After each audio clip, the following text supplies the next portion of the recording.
Good evening, I'm Mike Graham, he's Mike Parry. You're listening to Two Mikes, the very end of a very busy couple of weeks for us, but we're not winding down one iota. Coming up on the show tonight, we've got a special guest appearance from club owner, Tory supporter and bon vivant Peter Stringfellow. We'll be finding out why you might soon have to pay for watching TV on the iPlayer and why Britons are so ineffective at work. Plus, it's a Porky quiz tonight as well, and in honour of our visit to the Edinburgh Festival last weekend, it's all about Scotland's capital. I'm predicting 3 out of 10. You're listening to Two Mikes with me, Mike Graham, and Mike Parry.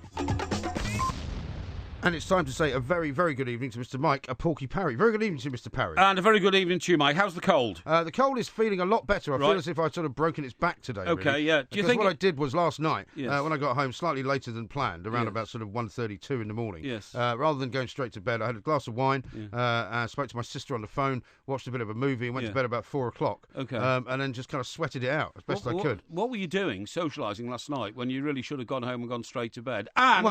And in this socialising programme went on last night, I understand that you disgraced the name of the Two Mikes by going to the wrong party in Kensington. Not entirely incorrect, no. This is the party that you refused to take me to. Well, you weren't invited to it.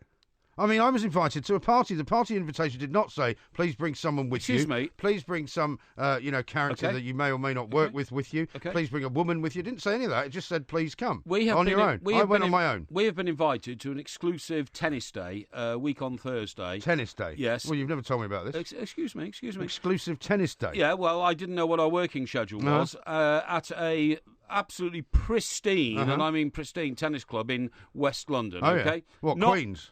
I can't say. Right. Not how many other pristine tennis clubs are there? Excuse me. Not too far away from Wimbledon itself. Okay. Oh, yeah. Okay. That invitation came to me. Did it? But as now, we have bonded. Sorry, what are you laughing at? What do you mean it came to you? Well, I mean, what does the invitation say? It's a personal invitation to me. To That's you? That's okay. exactly what I mean. Then okay. I wouldn't expect to be invited. Well, hang on. As we have bonded in the way we were, over the months and the years, over Edinburgh, over the fact that we've known each other for 30 years. Yes, indeed. I then replied to them and say, look, my working schedule that day means that I would, be able to invite my working colleague, Mike Gray. And good friend. Yeah, and good friend. Chum, my chum. Yeah. And they came back and said, yes, we'd be delighted to see you both. Right. So why didn't you do that last night? Well, because that wasn't the situation. The situation was that I was invited by a very senior member of a very important newspaper. Who used to be a mutual colleague on the Daily Express. That's true. And I was a more senior man than you then. Is that what bothers you? Yes. Is it? Well, I'll tell you what, his wife actually was very charming and said, really? You should have brought Porky, she said, because, she was full of the joys of spring, kept introducing me to people as this, radio star, somebody who's made this fantastic career outside of newspapers, Yeah. And she'd had, obviously, a lot of champagne. She had, most of which had been bought by me, and she said, Porky, if it hadn't been for him, I might not have met my husband. Yeah, well, there you go, you said. So, I improve people's lives. Well, apparently so, in a million ways. So, maybe I should have taken you, but also you wouldn't have been able to get home. Because by the time I left, the tubes had stopped. You would never have been able to get yourself back to anywhere close to Stockbroker Belt, Surrey. Excuse me, you've never I know you've been working very, very hard. Yeah. And I don't want to, I don't want to kill you off. You've never heard of chauffeur-driven limos to get you home. Well, I took. In your world, that doesn't happen. In my world, it does. No, I went home in a taxi. You went home in a taxi. Yeah. Bog standard black taxi, was it? What's wrong with black taxis? You got a problem with black taxis? No, I love black taxis. I took a black taxi home. Black taxis are great. Cost me 40 quid, and I thought that was fair enough. Yeah, that's fair enough. Yeah. So pretty much of a wasteful evening then. Well, no, but what happened was I got to this hotel, right, which is called went the to Kensington... the wrong party, I hear. the Kensington Gore Hotel. Because I have my spies everywhere. Well, have you ever heard of the Kensington Gore Hotel? Because I hadn't. Of course. Do you know where it is? Yes. Where? Not very far from Kensington Tube Station. Well, actually, it's quite a long way from Kensington Tube Station. Yeah, but the other tube station. It's closer to Gloucester Road. Exactly, Gloucester Road. It's actually in Queen's Gate. Queen's Gate, which is round the back of the Albert Hall. Queen's Gate is very near to Kensington Palace. Very posh. I'll tell you what was interesting was that as you walk up the road, it's full of incredible cars. Maseratis, Lamborghinis. I mean, all just parked on the street. Things that you'll never be able to drive. Well, probably not. No, I have actually driven a Ferrari, but that's another story. Yes. But probably would never own one. No. Yes. Because all the people that live in these houses up from sort of the Imperial College London. Oh, very rich. The Science Museum. Yeah. Well, they're all not only they're very good rich, people. but they're very often perhaps not from this part of the world, right? Yeah. And every place I went, every second doorway, there was a guy standing outside smoking a cigarette. Right. Because they're obviously having to come out of these incredibly expensive houses where they're not allowed to smoke for whatever reason. Well, even if they own the house. And smoking on the street, yeah. Yeah. Or maybe their wives don't let them smoke inside. Or maybe they were retainers, maybe they Possibly were from so. downstairs rather than upstairs. Yeah, possibly so. But I got to this hotel, and it was quite a small hotel, right? But quite exclusive, obviously. Yes. You'd have liked it. Yes. And there was one guy on the front desk, and I said, "Oh, good evening. I'm here for the party to do with the Mail on Sunday." And he went, oh, yes, the Sunday Mail. I went, yes, the Mail on Sunday. I said, can you tell me where it is? And he pointed down the corridor, right, where there was a door at the end. And he said, it's down there. I said, fine. So I walked into this room, very well appointed, sort of, almost a study type room. Yes. There was only about 25, 30 people in there. Right. And I didn't recognise any of them. Right. And because I thought I haven't seen a lot of these people for about 18 years. Yes, exactly. It's possible, apart from the guy whose party it was, they could be people that I just don't recognise. Yes. So I walked over to the sort of drinks area, and a butler appeared and said, "Would you like a glass of champagne, sir?" Yeah. I said, "Yes, absolutely." Thank you. So he pours me a glass of champagne. See, if you put a decent suit on with the bright white shirt you had on last night, and you swagger around with the inner self-confidence that you have, you can get away with anything. You pretty much can. Yeah. And so I stood there for a minute, and I looked around, and I couldn't see anybody at all that I recognised. I thought, I'm just going to have to go up to someone. So I went up to these two people, one of whom I thought I knew. Right. And I said, "Excuse me, is Gerard still here?" And he said, "Gerard?" I said, "Yes, Gerard Greaves." And he said, I thought you said we should never use people's names. Yeah, on well, live radio. I can't tell the story without using his name. Okay, yeah, okay. So I mean, it's not a massive secret. Okay. Anyway, so he goes, "Who's Gerard Greaves?" I said, "Well, it's his party."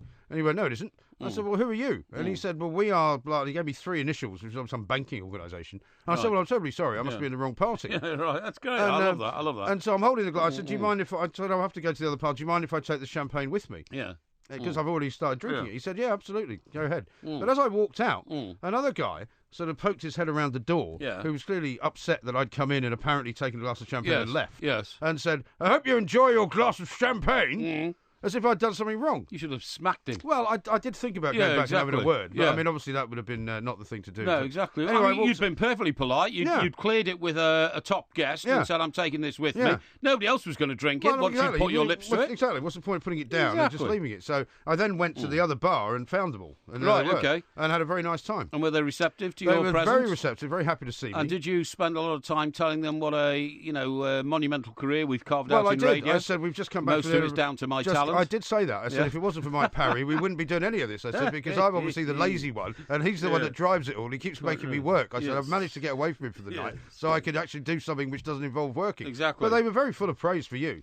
And for us in general. Well, that's very kind. And said, it's fantastic you've been at the Edinburgh Festival, blah, blah, blah. And this was all to do with the guy you mentioned, I won't mention his name, Gerard, getting promoted to a senior position in Fleet Street. Is that right? That's right. He's leaving one senior position to go to an even more senior one. And his wife, Lisa, I think I first employed on the Daily Express. Well, she said, if it hadn't been for you, that they would never have met. Isn't that nice? That's good. Good. Well, I'm glad it was... all in all, it was a very very happy occasion. Good. A very pleasant evening. And just nice to be able to do something like that. Because, I know we shouldn't talk about these things, the old Moulin Live. It was a free bar? Well, there was a free bar, but I met a couple of girls that I'd known who were working there years ago at the Mail on Sunday. Oh, yeah, who were they? Well, one called Jo, who I don't think you'd know. She was on the art department. Yes. And the other one was more in the magazine area, right, so I don't think you'd have known them. But anyway, I said, "I'll have a glass of champagne." And they said, "Well, we have Prosecco." And I said, "OK, that's fine."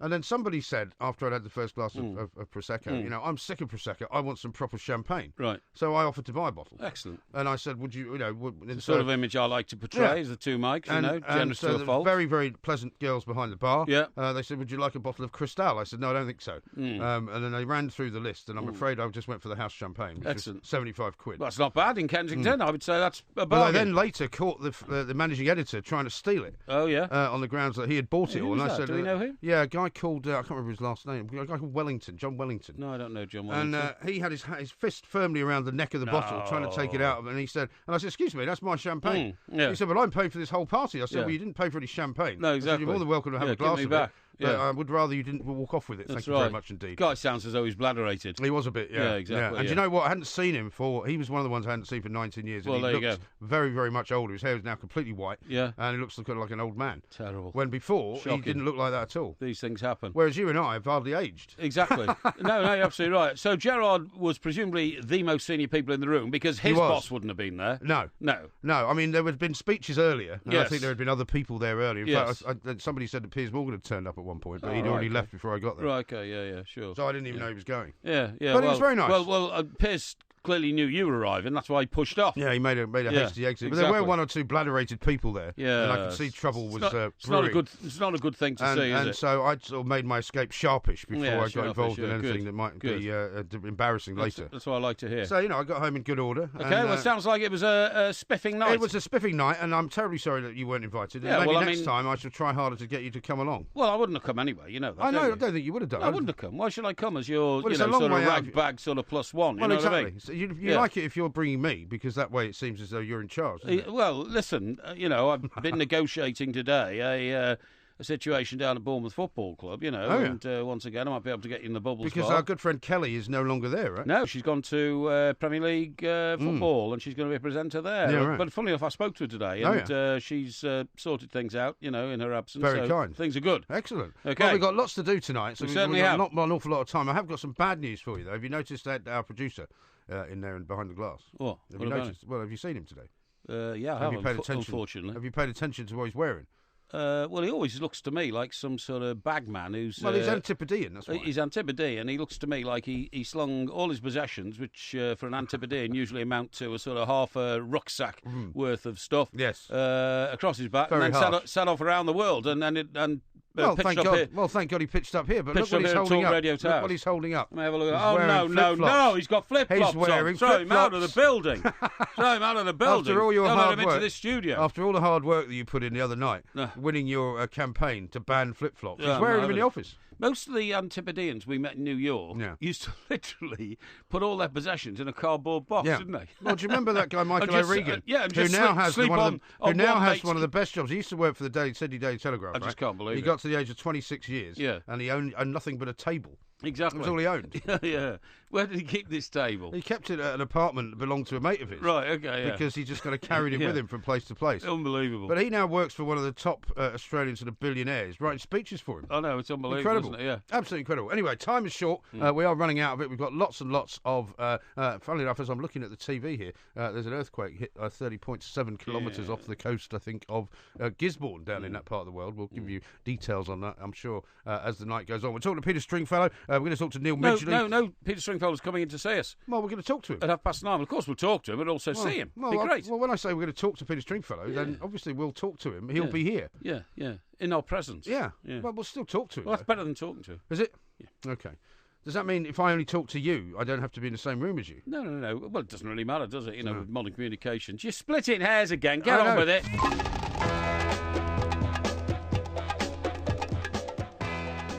We are the two Mikes here with you until 10 o'clock, and then we're back, of course, again, same time next week, 7 to 10, Monday to Thursday as well, with a little Talk Sport show in between. But we'll talk more about that a little bit later on. William says this on Twitter, at the two Mikes: there seems to be a trace of laughter in your lady newsreader. Could it be the presence of Porky in Talk Sport Towers? Well, I think it's the presence of both of us, because, we try to levitate above the serious attitudes that people sometimes have towards their job. And actually, our newsreader, whose name is, of course, Mike, Victoria Bourne. Victoria was going out for a little rock and roll tonight. She was indeed, and by that I mean very innocent rock and roll, a little meeting with a friend of hers, they're going to have a few drinks and that kind of stuff. So she looked rather glamorous. You don't want to give too much away, no, indeed. Paul says this: well done, Porky, for showing up old MG for the ingrate he is, for not inviting you to the party. Exactly. Matt says he has to invite you, MG, as no one else he can invite. And Mickey says, fair play for taking a black cab last night.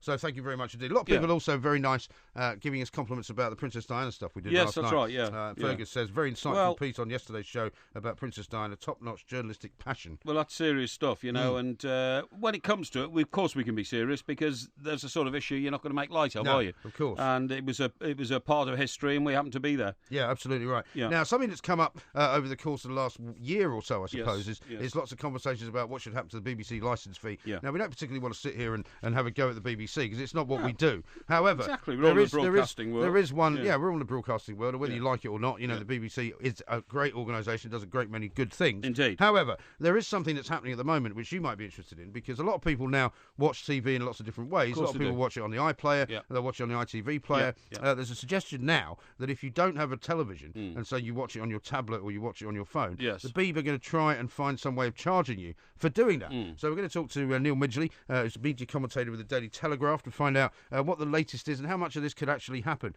Neil, a very good evening to you. Good evening. Thank you very much indeed for joining us. Now, That's right. There's an awful lot of sound and fury around this, and it's become very politicised, what happens with the BBC and which bits of it get carved off and all the rest of it. But this one seems to be taking it a step further, this whole idea of charging people for watching something which essentially isn't a television signal. Well, I mean, that's actually come in as from today. So the criminal law has changed as from September the 1st, and you now need a TV licence to watch programmes on catch-up on the iPlayer, even if you're on your computer, you're on your iPad. It used to be that it was only the live TV signal. Right. So if you were watching BBC One live, even on your iPad, you needed a TV licence. Now, if you're watching catch-up on the iPlayer, you still need a TV licence. And how on earth are they going to police this? Yeah.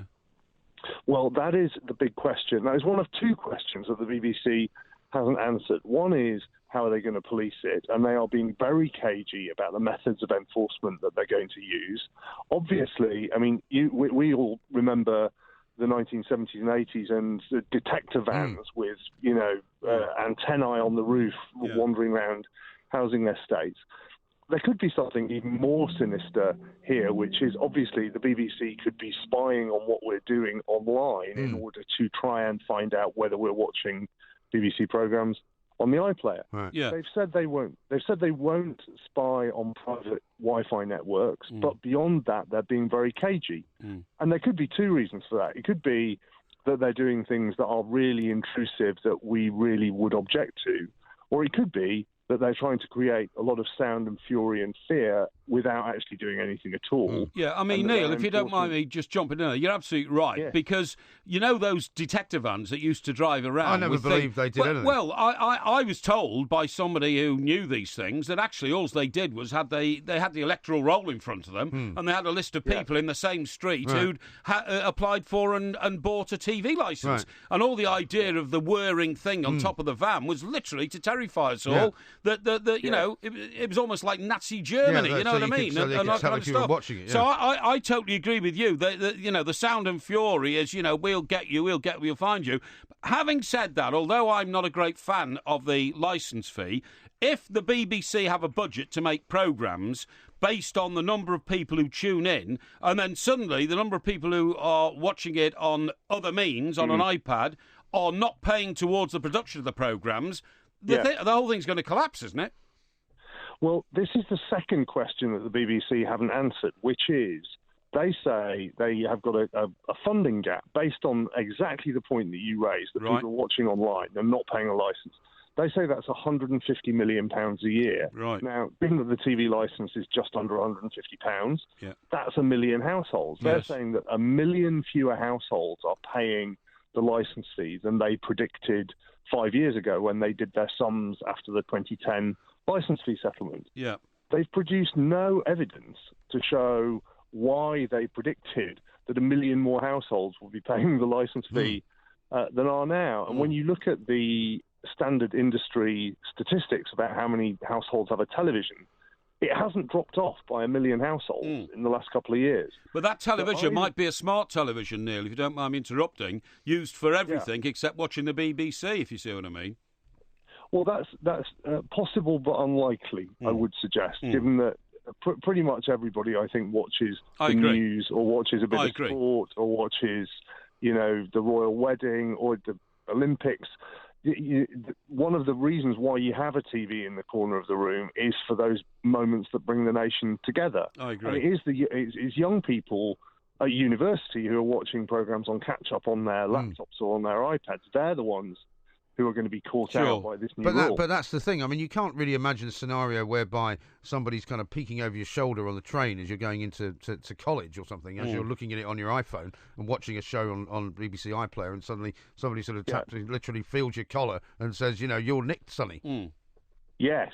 Tony Hall, BBC Director General, wearing a peaked cap, maybe. Yeah, I mean, that's the crazy thing. But I suppose it is technically possible, as we all know, because we're in the multi-platform media business. I mean, if you take, for example, an email address from somebody when they sign up to use your service, when they're using it, right? Right, and there are issues at the BBC about whether, because one way to enforce this would just be to say, well, if you're going to use the iPlayer, online, you have to sign in with a TV license number. Yes. You can't get into the iPlayer without telling us the number of your TV license. Right. That's a good thinking. Good thinking. Well, that would solve enforcement of this problem at a stroke. So why don't the BBC want to do that? Well, the answer is the BBC don't want to put in place a mechanism which would allow a Tory government subsequently in later years to turn the BBC into a subscription-only service. Right. Yeah. Yeah. Which is what that would be. Yeah. The BBC desperately want to maintain the licence fee or a version of it as a universal tax that everybody pays so that there can't be a subscription model which would necessarily cause the BBC to shrink because if the BBC was funded by a voluntary subscription, by definition, not everybody would pay it. Sure. And everybody pays at the moment. Sure. Neil, can I ask you a broader question about the BBC? It's such a massive organisation. Now, you know, for years and years, the commercial sector have been saying it's so unfair that they get basically a tax from the individual who watches them to produce their programmes. Rupert Murdoch and his massive organisation campaigned for years against them. But isn't it a truism, Neil, that if the BBC were made to earn their own money, wouldn't they then become a huge magnet for advertising revenue that's now in the commercial sector sucked into the BBC to fund themselves? Well, and also if the BBC were, for example, if the BBC had to fund itself by voluntary subscription, yes, that turns them effectively into Sky. Yes, and that's what I mean. BBC... And what I'm saying is, wouldn't then, you know, the Murdoch organisation, wouldn't the commercial people like ITV, they would then find their revenue shrinking, wouldn't they? Well, they would. That's potentially true. The amount that is spent per head in the UK on television advertising at the moment is no lower than it is in the rest of the world. Right. So there's no evidence that there's some slack there for that you could suddenly increase the amount of advertising on television. Yes. To pay for the whole BBC, which would be £4 billion a year, by the way. Which means they would be taking advertising revenue from the commercial sector. Yeah, and also, if you're a subscription organisation, what kind of content, what kind of programmes do you want on? You don't necessarily want Newsnight and Question Time. You probably want a bit of Premier League football. Of course you do. So, you know, the BBC would suddenly be a much fiercer competitor for sports rights, for example. Yes, exactly. Well, it would if it had that kind of money. But listen, fascinating stuff. Neil, thank you very much. Neil, thank you very much indeed. Don't get caught out watching the iPlayer without a TV licence. That's obviously a good warning for everybody. But what will the BBC do if they do catch you? And how will they catch you? That's another question. But lots more coming up, including, of course, the Porky quiz in the next hour of the show, which is all about Edinburgh, where we were last weekend. I'm predicting 3 out of 10. Porky says he's going to get 7.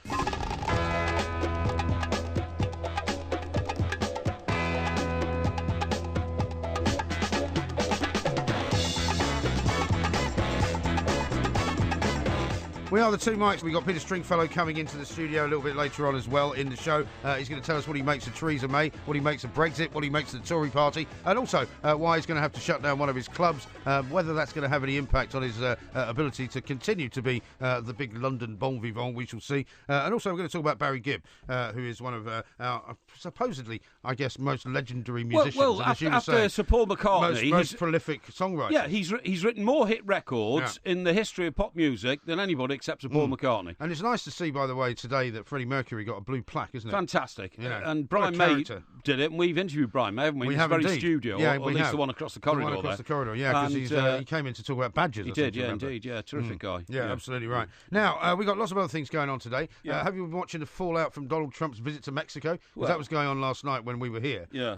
They will pay for the wall. And he came back from Mexico and was just as kind of vociferous about how he was going to make them pay as he was while he was there. He was, but everyone's now saying, it's a terrible blunder by the Mexican president because he's now made Trump look presidential. He has, Because he's a picture of him standing there with the head of state, looking as if he knows what he's doing. Well, the Americans are saying, which other leader in the world would be daft enough to accept Donald Trump as a statesman in the run-up to the American election. Right. I mean, it's ridiculous. Well, maybe this guy what an thought... endorsement that was. Well, exactly. Maybe this guy thought he'd make a fool of him, but in actual fact, he has failed to make a fool of him. Yes. He's actually done, like he always does, Donald Trump. He's actually made himself look more presidential somehow. He has. Yeah, listen, you remember we had a fantastic guest on the show last night, or was it the night before, about churches? Yeah, last night, yeah, exactly, yeah. Remember the chap's name? Was it Nick or something? I think it was Nick, yeah. Yeah, can I just read this to you? Because he said, no, we want to keep churches open and we don't want to make them, off limits and all this kind of stuff. An open church is a safer church. An open church is a safer church, and we shouldn't put locks on the doors. So I'll just read this to you, okay? Yes.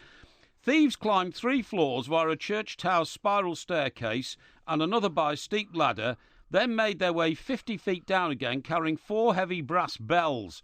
The vicar of St. Peter's Church in Dalesford, Gloucestershire, only found the bells had gone when he pulled the ropes and was greeted by silence. Oh, dear. They actually took the bells. The Reverend David Salter said, "They are beautiful-sounding bells, and I'm heartbroken. This is a beautiful church.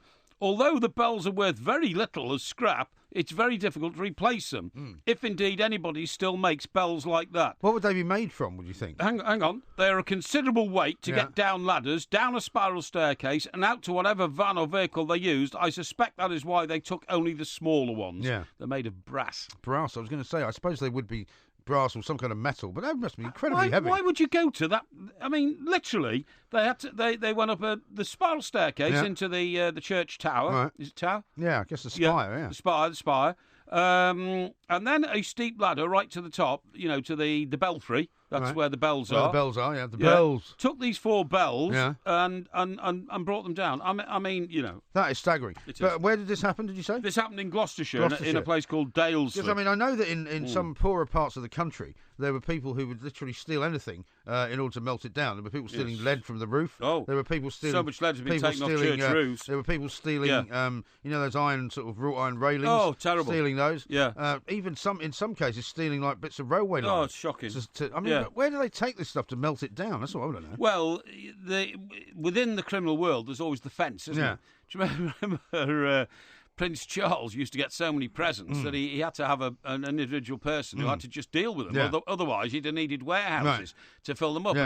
So I remember he had a guy called Fawcett. Yes. And Fawcett spelled F-A-W. Was he not the guy who put the toothpaste on his toothbrush as well? That's right, F-A-W-C-E-T-T. And allegedly some other things as well, which we can't get into. But because he had to deal with all these, thousands of presents that Charles and Diana, when, God bless her soul, was he was known as Fawcett the Fence. That's right. Because he had to get rid of them. And you couldn't just keep giving them away. Yeah. They had to have a commercial value, Well, there's something to be said, and I'm sure that the book will be written eventually, and maybe that guy Ryan, remember that guy from the Mirror who managed to get himself smuggled into work as a footman in Buckingham Palace?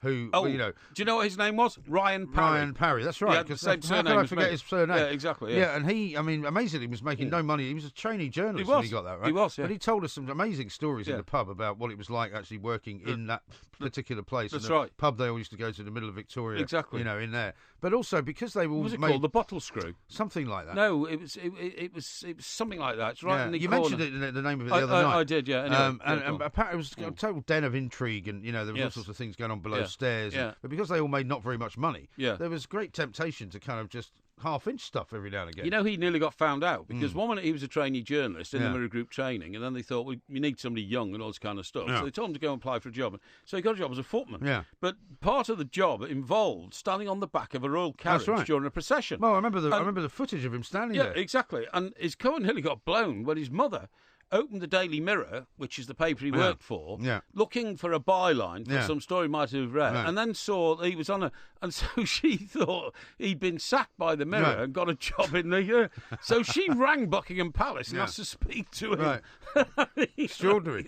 Absolutely extraordinary. Absolutely. Now, some good news for you as well.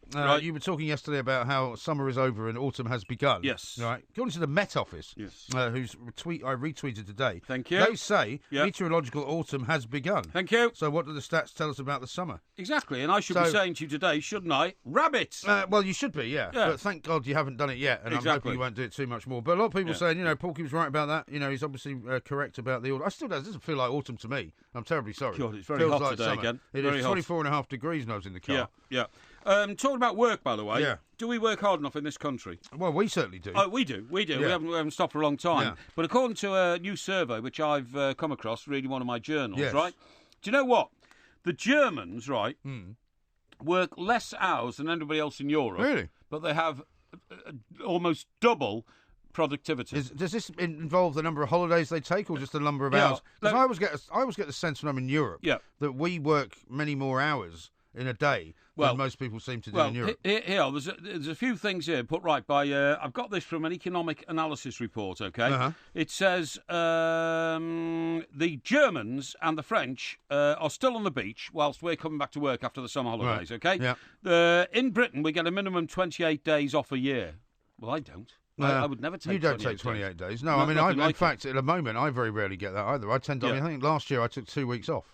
2 weeks, that's right, yeah. Maybe take a week at Christmas, something like that. Well, I've got another week coming up, but when we were in newspapers, I used to get about 6 weeks. Yeah, we used to get about I used to take all of those. I didn't. Did you? No. I hated being away in case somebody took my job. What about your facilities trips, though? Oh, yeah, well, I took a few of those, but I always classed them as working. Right. But anyway, the major European rivals, the Germans and the French, take 33 and 36 days, respectively, to our 28. Okay. So they take more holidays, effectively? They take 8 days more holiday, right? The longer holidays mean fewer hours. So this is a report by Del Watt, which you'll be aware of, because your sister works in that sort of industry. Yes. So Del Watt's chief economist, Dean Stewart, has researched the number of hours. The Germans put in only 1,366 hours a year at their office, and the French little more than 1,473. By contrast, the average UK worker works at least 300 hours a year more at 1,677, right? But according to the figures from the Organisation for Economic Cooperation, the Germans are so efficient that their country is still much more productive than we are, because they know how to do it better. But also, I mean, you've spent a lot of time in European countries doing various things, whether it's been at football tournaments or covering other events and things like that. Yes. Whenever you go to Europe, do you not always think people are kind of sitting around in the afternoon not doing very much? Well, I mean, the manana thing in the Mediterranean drives me mad. Yeah. People go for siestas, they seem to be sitting around at 6 o'clock in the evening drinking coffee, they don't seem to be doing anything. Yeah. It's just the way of life. But isn't that great, though? I think it's because of the heat, actually. Eh? I think it's because of the heat. Could Because be in the heat, could be you the don't heat. feel like doing anything. Could be the heat. But let me give you the number of hours worked per year. And actually, I'm feeling a little bit sorry for Greece here, because number of hours worked per year, the least number of hours worked per year are the Germans, 1,366. Right. But they're the richest country in Europe. Yeah. Right? The most hours worked per year by any European country, Greece. Are you sure that's just not what they say? No. As opposed to what they actually do? No, this is no ECD report, Yeah. okay? Greece, where they work 2,026 hours, that is 700 hours a year more than the Germans. Right. And yet they're the poorest country in Europe. Yes. So it's all about what you do in those hours that you're working. Well, do you I've see always what said I mean? that. I've always said that. I mean, the point about what we do is that, you don't have to work and appear to be working incredibly hard in order to work well. Yes. To do good work. You know, Yes. some people like to run around like mad. That's right. And you see them in the office here, always looking busy. Yeah. Other people can do it without having to put in much effort. It's the John Lennon thing again, isn't it? Yeah. Everybody tells me that I'm crazy. I don't care. No, everybody tells me that I'm lazy. I don't care. They're all crazy. Yeah. Running everywhere at such a speed till they find there's no need. You're not going to sing another Beatles song. No, well, that was one. Thank now, you. total days of holiday. Seen the time, by the way. This is the final column. The final column of this report. Total days leave in the European Union countries. Yeah. The country that takes most days leave a year, Finland. Really? 39. Wow. 5 into 39 is nearly 8 weeks holiday. Yes. Right? Yeah. Go down to the middle of it, and you've got Denmark on 35. Yes. Well, they have a very good standard of living in Scandinavia. Yeah. They're very high taxes, Right. don't they? But right at the bottom, the United Kingdom, where we take 28. 28. I don't know anybody who takes 28 days holiday, do you? Yeah, of course. I mean, if you've got kids and you want to take them away for summer holidays, you take them for 2 weeks in the summer. 5.5 weeks. Well, it's not 5.5 weeks, It is. really. I mean, It is. it's 5 4 5s weeks. is 25. Well, 4 7s are 28. No. We're talking about working days here. Oh, okay. We're talking about working days. 5 5s is 25. Well, That's I tell you what, 5.5 when I weeks. used to work for the Mirror, because I had kids and I had more than one lot of kids, I'd have to have visiting kids all over the place. So I'd take usually a couple of weeks in the summer. Yeah. I'd usually take a couple of weeks at Christmas, and I'd usually take maybe a couple of weeks at Easter. Yeah. And sometimes a couple in between as well, half term. I always work Christmas Day, when I was in newspapers because as a single man, I thought I will do it. I will run things. I will be. Well, you didn't do it out of any sort of boss. You know what I mean? Yeah, but you didn't do it out of the goodness of your heart. No, I wanted everybody else. You did it because you thought you could be in charge. No. I wanted everybody else to wake up on Christmas Day and enjoy the present opening with their family. Rubbish. Absolute rubbish. Well, you did it because you thought you'd be in charge. There was also another motive to it. Now, my deputy in those days was a very good friend of ours. We'll just call him IW. Okay. All right. And so I said, no, you have Christmas Day off. I said, I'll do Christmas Day. Right. But the thing is, because it was such a short paper, you could get away by 3 o'clock. Yeah. So but then you then have to go to the family home and have dinner. Well, this is exactly what I'm saying. So I'd get the car to pull up outside the offices of the Express, which, in fact, in those days, were just down the bottom of our road here, just the other side of Blackfriars Bridge. So the car would pull up at 3 o'clock, and I'd say, right, sure, everybody, I've done my bit now. I would then go off, arrive at the family home at 4 o'clock for Christmas dinner. Yeah. They'd all had the wonderful present giving and present opening. And you would have turned up with a load of presents, no doubt. Well, they were already there. I'd taken them around on Christmas Eve and left them in the hearth, you know what I mean? So they had all my presents anyway. Yeah. So I walked in and they were all, all over me for my expensive presents and all that kind of stuff. Yeah. And then we get stuck in. Now, that meant I could go right through till 2 or 3 in the morning, because my day only started at 4. Yeah. And it meant I didn't have to get up on Boxing Day, but IW had to. So he had to have a restrained Christmas Day, you see. So it was all in my head, this planning and plotting, which meant that I had a great Boxing Day as well. Yeah, the idea that you would be in any way sort of, magnanimous about anything is extraordinary. Absolutely extraordinary. Now, we haven't got a lot more time because we're out of it. You've been talking too much. Coming up in the next hour, Neil Nixon is not going to be joining us, actually. Somebody else is going to be joining us to talk about Barry. Tim Roxburgh is going to be joining us to talk about Barry Gibb. And then Peter Stringfellow is going to be here. And, of course, it's the Porky quiz. We are the two mics. Coming up in the next hour, we're going to talk to Tim Roxburgh. He's going to be probably the biggest Bee Gees fan you've ever met in your life, although you're not actually meeting him, because you're going to be talking to him. We are going to meet Peter Stringfellow, though, who you do know quite well and have been seen in his company many times. Also, it's a Porky quiz. How about this from David? He says, wouldn't it be funny if in a few years' time we found out Porky was a criminal kingpin and this radio business was just a cover? What? Yeah, I don't know what he means by that. I don't know what he means by that. You're off your rocker? Yeah. Well, I mean, I don't think you've ever been involved since your early days in any kind of criminal activity, have you? Sorry, what do you mean my early days? Well, when you were involved in the petrol station scam. Oh, no, the diesel that you used to kind of take in one day and pass it out, and the switching around of the bottles of Corona, which you used to drive around in a lorry. That was all schoolboy stuff. Don't worry about that. There's nothing to all that. I'm not worried about it. No, nothing to all that. I'm absolutely not worried about it. Listen, what I want to say to you is, did you know that the actual phone that you carry around in your pocket and all that it represents your personality? Does it? Now, could you tell me, please, because you seem to think you know a lot about these things, what is an Android phone? An Android phone is what you have, which is basically a phone which is not an iPhone. So it's a different sort of make. It's not an Apple phone. Well, yeah, but it's no less good. I'm not saying it is any less good. No, okay. So a lot of people prefer them. A lot of people prefer Android phones because they're cheaper. Right. They sometimes are described as better. What do you mean cheaper? My phone's not cheap. Mine's a Samsung. Yeah, well, how much do you pay for it? Expensive. How much do you pay? I think it was a lot of money. Well, I think it was. Samsungs, generally speaking, are cheaper than Apple's. Hang on, 460 quid? Yeah. Well, the latest Apple iPhone 6, which you just bought for the two mics, was closer to 800. Yeah, okay. Well, what's better about that phone than mine? Well, you like spending more money. Look how upset you are. You didn't spend enough money. No, all you do with the phone, in my view, is you receive information, dispatch information, and you put it to your ear and you speak to people. Yeah. Right? Well, phones so that's what my phone does. As we were talking earlier to Neil Midgley, a lot of people watch television on their phone. A lot of people watch movies on their phone. Well, anybody who watches television on their phone, right, has got a hole in their brain. Why? Because they've got nothing better to do. Well, you can stream a movie on a train while you're sorry. What do you mean? I wouldn't watch a movie on a train. I mean, when you're going home, for example, on the train tonight. You can watch a movie. You can sign up to Netflix and you can watch a movie. Or I can check through all the great sort of herograms we get after our show, telling people how brilliant it all is. Well, you could. Which I like doing. But you could do a great many other things with your phone as well. Well, I don't want to do all those other things. Surf the internet. So let me please read this to you. It's a report I have. Okay. Your mobile phone can be a dead ringer for your personality. Yeah.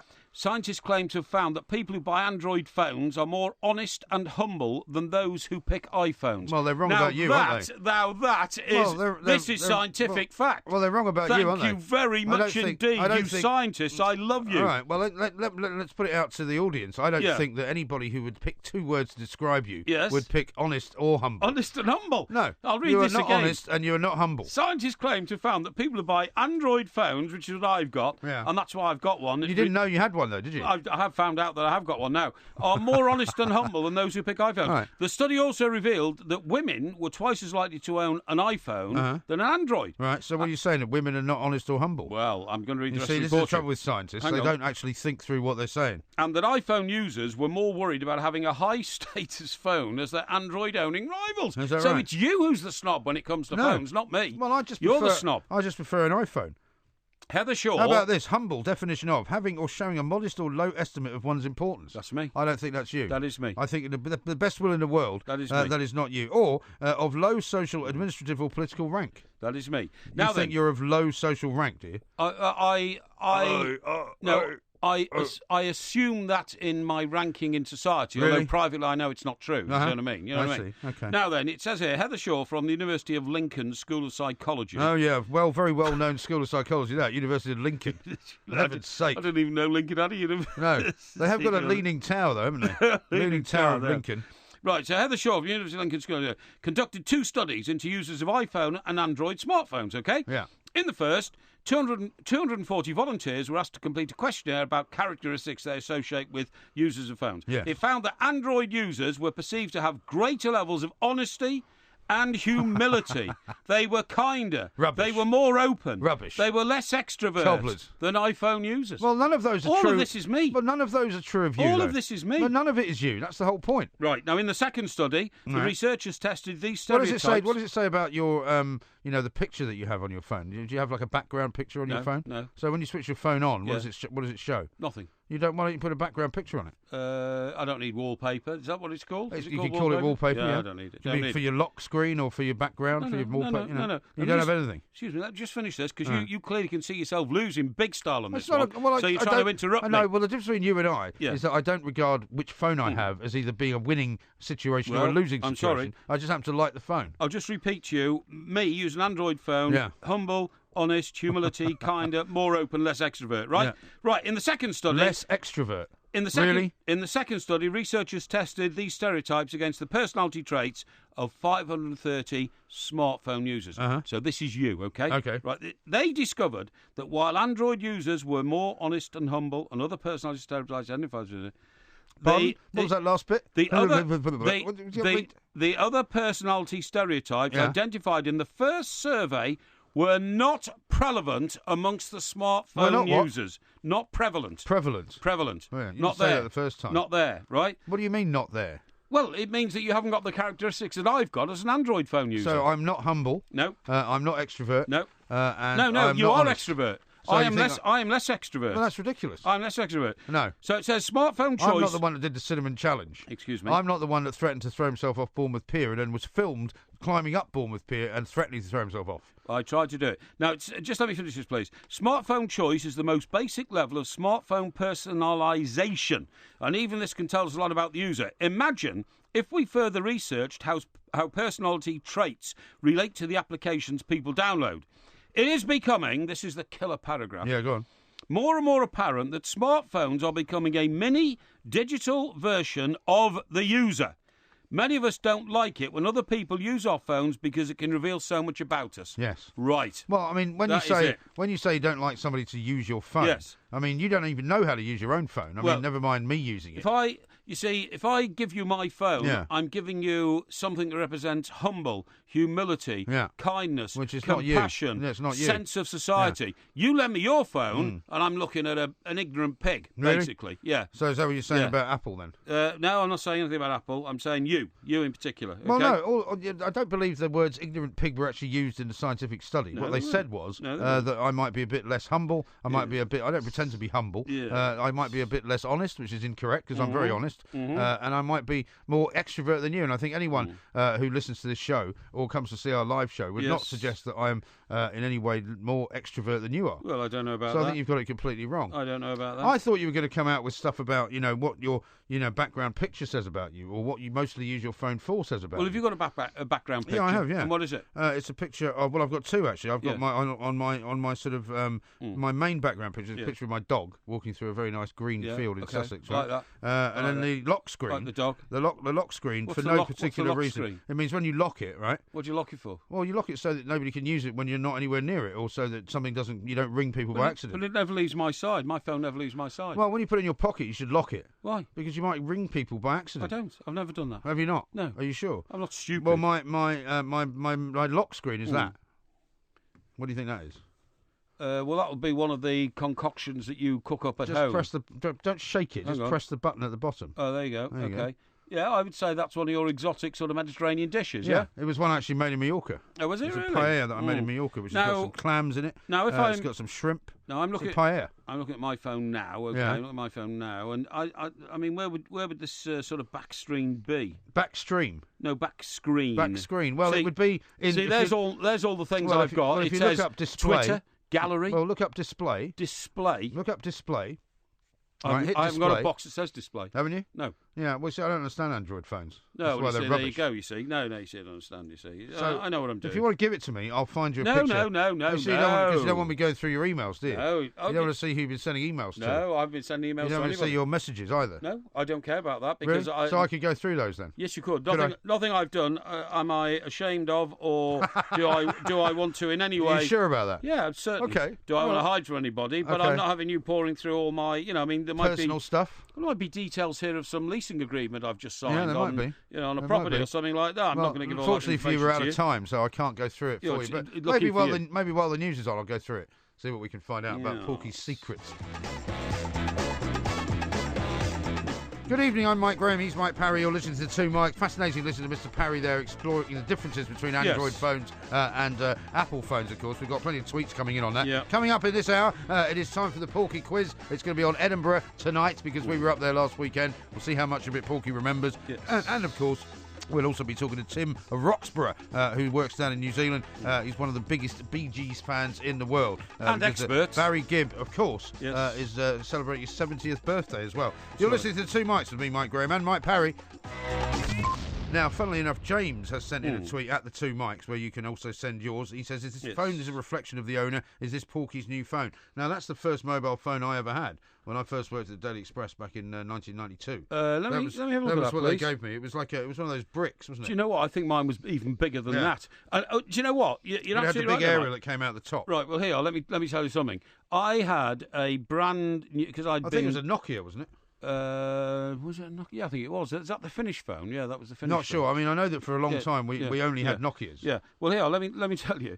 I got a new car, bigger car, because I was the news editor. And what was the Ford? It was a Mondeo. It was a Ford Sierra or Mondeo. No, it was a Mondeo, I think. Yeah. No, it would have been a Sierra. Sierra. Because when I came back in '92, they gave me a 2-litre Sierra, which I thought was the worst car I'd ever seen. Right? Yeah. But all the photographers were going, how'd you get a 2-litre? Yeah, I said, I don't know. I said, just gave it to me. Yeah, that's right. Yeah. Well, I got a better one than that. I got like a 3-litre or something. But what came with it was a phone. And you wouldn't believe, I had to go to this place where they fit phones, and they needed the car for the day. Right. Now, what they did is they took out the whole of the dashboard. Right. I'm not joking. Right. And then all these wires went in behind the dashboard, and this huge cradle, which you have to put that brick-like phone in. Yeah. And so you were driving along with a monstrosity, literally, between the passenger and the driver, where and it formed a barrier. Yeah. But it was so huge. Yeah. Now, you could take the car out, you could take the phone out of the cradle, but then you needed a big suitcase to carry it around it. I remember those, like a briefcase. Well, they were really expensive, about £1,000. And the amazing thing was, the area was still on, and to work them, it was amazing. But that was the first phone. But also the sort of the coverage was so awful that you couldn't get a signal anywhere most of the places you went. No, you couldn't. In any event. Now, William says Android is a different operating system than, for instance, Apple, which uses the iOS system. And he then says the Android system is actually less secure than iOS, which is true. Yeah. Because you'll find with your Dell, for example, and as you found with some of your other computers that you've had, your laptops, they get infected with viruses a lot more easily than Apple's do. Yes. Because Apple have got a much better sort of security system. Right, okay. That's one of the reasons I prefer them. Is that right? Yeah. Okay. The other thing about phones in those days was that they were incredibly expensive as well. So although the office suddenly said, "Oh, yeah, we've got your phone. Oh, thanks very much indeed," they would then come to you at the end of every month and say, "This bill is £1,600 for the phone." And I said, "I've only used it 4 times." Right. And the other thing was, there was a lovely lady around in those days who was a showbiz reporter. called Leslie Ann Jones. I remember Leslie Ann Jones. And Leslie is still around today. And she's still a friend of mine on Facebook, funnily enough. Right, and she's still a very glamorous woman. Yeah. And writes books, I think, now. She writes books and terrific company, and she's got fantastic contacts in the showbiz world. Yes. And pop stars and all that kind of stuff, And twice, I remember going out with her, and I think her main she was always been a freelance, but I think her main sort of customer was the Daily Mail. Yeah. And twice, the Daily Mail gave her a mobile phone about that size, big, huge brick like that. Yeah. And twice she left it in a pub and lost it. And they used to cost about $3,000 in Well, those the days. photographers were always trying to run them over. Yeah. Because whenever there'd be like a new batch of phones in, right, the only people that would get them were the ones that actually needed a new phone. Yes. So if you had an old phone which worked perfectly well, right, you wouldn't get one. No, I see. So I'd be out with sometimes some of the snappers, and they'd be out like dropping them off buildings. Yeah, that's right. And trying to run over them. That's right. But they couldn't destroy them. And throwing them in rivers and all that Well, kind they of couldn't stuff. throw them in a river, but they could claim that it had been damaged in some way. Because if you threw in a river, then the management would say, well, hang on, tell us exactly what happened. No, because it had that huge aerial thing on the top, you could dangle it in a river. That's what I'm saying. And then you sort of got caught in a rainstorm. Leslie Ann Jones, by coincidence, was the woman who gave me the interview when I was at the Express with Jermaine Jackson. Which Jermaine Jackson said, I think my brother might be a paedophile. Oh, really? And I then woke up the following morning, having splashed it all over the front page of the Daily Express, to get a phone call from another columnist at the Express who was not party to the story, to say, oh, hello, Mike, are you listening to Capital Radio? And I said, no, I've just got out of the shower. Yes. And she said, well, Jermaine Jackson's just been giving an interview to Capital Radio and said he never spoke to the Daily Express and he's going to sue you for £38 million.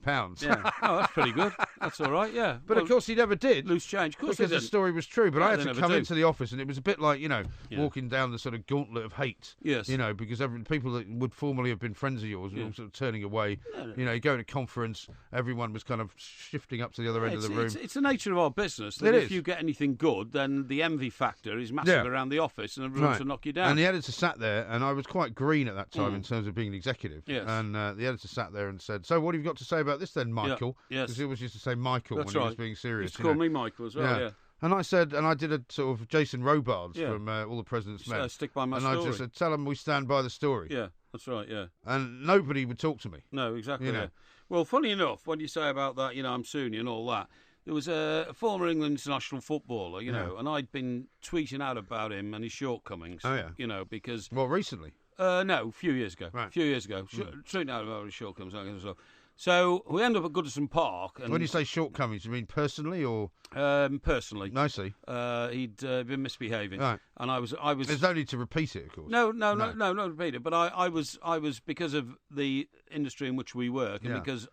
we mix with a lot of professional footballers. Right. I knew that what I had been talking about was absolutely true because this man was a hypocrite. Yes, he'd been tweeting out on things about criticising other people for what they'd done. Yes, and I simply just got fed up with the hypocrisy of this guy. The holier than thou. Yeah, because I knew so much about him, and I just simply tweeted out saying, "Listen, before you get on your high horse, do you remember so and so?" Right. Bang! Right. It's and it literally was. How dare you? And that kind of stuff. And then it started a spat in which he started accusing me of being all sorts of things. A thief, a liar. Yeah. And, it basically Twitter does become ridiculous. Oh yeah. Basically, he never answered the allegation that I'd put out, which was absolutely true because he couldn't. Right. So he started then slaughtering me, for all sorts of things. You're a drunk. Everybody knows that you found face down in a gutter every night. All this kind of stuff. Which is not entirely correct. Well, not entirely incorrect, but I mean, not every night. Not every night, no. And this kind of stuff. Anyway, about probably 6 months later, I was in the press box at Goodison Park, because I'd been doing an interview for another organisation as an Everton fan before a big game. And I was aware of a looming presence behind me. It was 2 hours before the game started. There was nobody else in that part of the ground. Right. And the sun suddenly went out, if you see what I mean. And I was aware of something. Literally blocked out the sun. This guy who was a big footballer, I mean, I'm talking 6'4" or something like that. He when I'd finished, and the interview I was doing was on Skype, so I was talking into a blank laptop screen. You see what I mean? Yeah. And when it finished, he then started laying into me. Why did you say that? I said because it's true. Yeah. No, it wasn't true. Why did you do that? Why are you trying to destroy me? Why you do that? Why you do that? Yeah. And all this kind of stuff. And he said, "Come back into the press room if you've got the courage." And I said, "Okay." So I went back to the press room. So he said, can you quiet down, everybody, please? Quiet down, everybody. Yeah. Right, I'm telling you now, this scumbag, this Mike Parry, he made about me. I'm telling you all now. He made a complete fool of me. He said, my lawyers are on the case. Yeah. I'm suing him. Right. I'm going to ruin him, and I'm going to wreck him. Don't any of you ever go down the route he's gone, or you'll get the same treatment. Right. And nothing happened? Nothing ever happened. Well, that was always the thing, wasn't it? Nothing ever happened. If you received a letter from a lawyer threatening to sue, basically you knew that it was never going to actually come to anything. And, I let it go for about 6 months, and then one night, 6 months later, and bladderated on a Saturday night, I just realised that, just so you all know, the communication from X's lawyers to me about, and I repeated the allegation, have so far not emerged. Right. And, of course, he went mad again. Oh, I see your face down in the gutter again tonight, and all this kind of stuff. I know, it's mad, that's what they always do. Absolutely mad. Now, how about this from Scott, who says, so Porky now thinks we shouldn't watch movies or read on a train. Only drinking Pinot seems to be allowed. And then he goes, LOL. Well, if you're in first class, you can drink Pinot because you've got a table in front of you and all that kind of stuff. Now, wouldn't advise it if you're holding it because the shaking of the train often means you spill it all over yourself. Right. And Gazman has sent us this, which you might remember was the advert for the phone you're talking about. Oh, right, yeah. Price and technology breakthrough. Lightweight, handheld cellular phone. Carry it along with you to make or take calls wherever you go. Yeah. Keep in touch when you're out of your office, home or car. How much? £1,499. £1,499? That is incredible. That is a piece of history. I know. £1,499 for a mobile phone. Yeah. And you can get accessories for the CT300, an AC adapter, extra rechargeable nickel-cadmium battery pack, hands-free data interface. Brilliant. Absolutely fantastic. Incredible, really, when you think about it. I went to a party, right, in about, now let me think of the year, it must have been like 1987 or something like that, right? And it was back in the Midlands, where I'd been a reporter on the Birmingham Mail in the Register office. Yeah. Now, a lad there who was the editor of the Register Indicator, a fine weekly newspaper. Indicator, that's an interesting name. It is, Register Indicator. I always liked the ones like the Gleaner. Oh, yeah, which is always quite good. Oh, I did. I loved them. My favourite was Cleveland, the Cleveland Plain Dealer. Cleveland Plain Dealer. Yeah. That was obviously in America. Yeah, in Cleveland. Yeah, exactly. Yeah, I do remember all those, But anyway, the Register Indicator, so... And this guy, he had, like all of us, he had two choices: go further in the newspaper world or go somewhere else. And he took a job in PR in a Birmingham. Exactly. in a Birmingham company. But then, to give him his due, he never moved out of Redditch. He married a Redditch girl and all that. So he actually set up his own PR company in Redditch, to deal with companies in Warwickshire and Worcestershire. Very good. Yeah. So I go to see him. There's a party at his house. And he calls me aside, because I'm then the news at the Daily Express. He said, oh, Mike, he said, look, I want to show you something. So I said, what is it? So he took me into his study, and he had one of those phones, the brick is all around, but it wasn't black, it was white. Yeah. And he said, I've gone yuppie. That was the expression those days. Yes. I've gone yuppie. I said, that's brilliant. He said, He said, this is it. I said, it's fantastic, And I don't think we had one at the Daily Express yet, you know what I mean? He said, look, if you want to, you can make a call on it. It's like that. This is how special it was. Yeah. He said, but please don't make it more than like 2 minutes if you want to ring your mum or something. I said, why? He said it's about £10 a second or so. I mean, it was massive. Ridiculous. Were massive, and that's the way it was in those days. But do you know the first time I had a phone in my house, which was cordless? Yes. A fellow reporter from the Daily Express. It was when I came back from America the first time, and I met you. Yeah. Came back, bought a flat in a place called Sutton, and it was a penthouse actually, but it was only like on a 3-storey building. Okay. So it was at the top and had a little balcony and all that. And BT came to reroute the phones and all that kind of stuff, and they showed me this model. I said, this hasn't got a cord. Then. Yeah. They said, no. I think I remember the one. It was kind of beige, wasn't it, with an aerial that came out of the top. That's right. Yeah. But this one actually fitted on the wall, and you flipped the aerial up, so to speak. Right. And I said, that's fantastic. I said, so can I have to stand next to the base thing? Yeah. He said, no, you don't. Use it anywhere in your house. Yeah. I said, so I can take this off there. Right. This is the kitchen. And I can walk into my lounge or my bedroom. He said, yeah, it'll work. I mean, this is miracle technology. Revolutionary stuff. Technology. Yeah. And I said, fantastic. Anyway, so I had a housewarming party. An old colleague of yours and mine, Colin Bell, comes round. Colin, sadly, is no longer with us. No. Because he succumbed to the Fleet Street disease. Yes, he did. I'm afraid, but he was a decent lad, God rest his soul. But he was so fascinated by this. I'm not joking. He pulled out his little black note, contacts book, and he rang about like 30 people that afternoon. That's all he kept doing, wandering around with the glasses. I remember said, and he was Scotsman. He said, "Hello, Johnny, it's Colin here." and before they said anything, he says, "I'm ringing you." Sorry, that's Irish. He says, "I'm ringing you on a phone that has no wires connected to it. It's a miracle."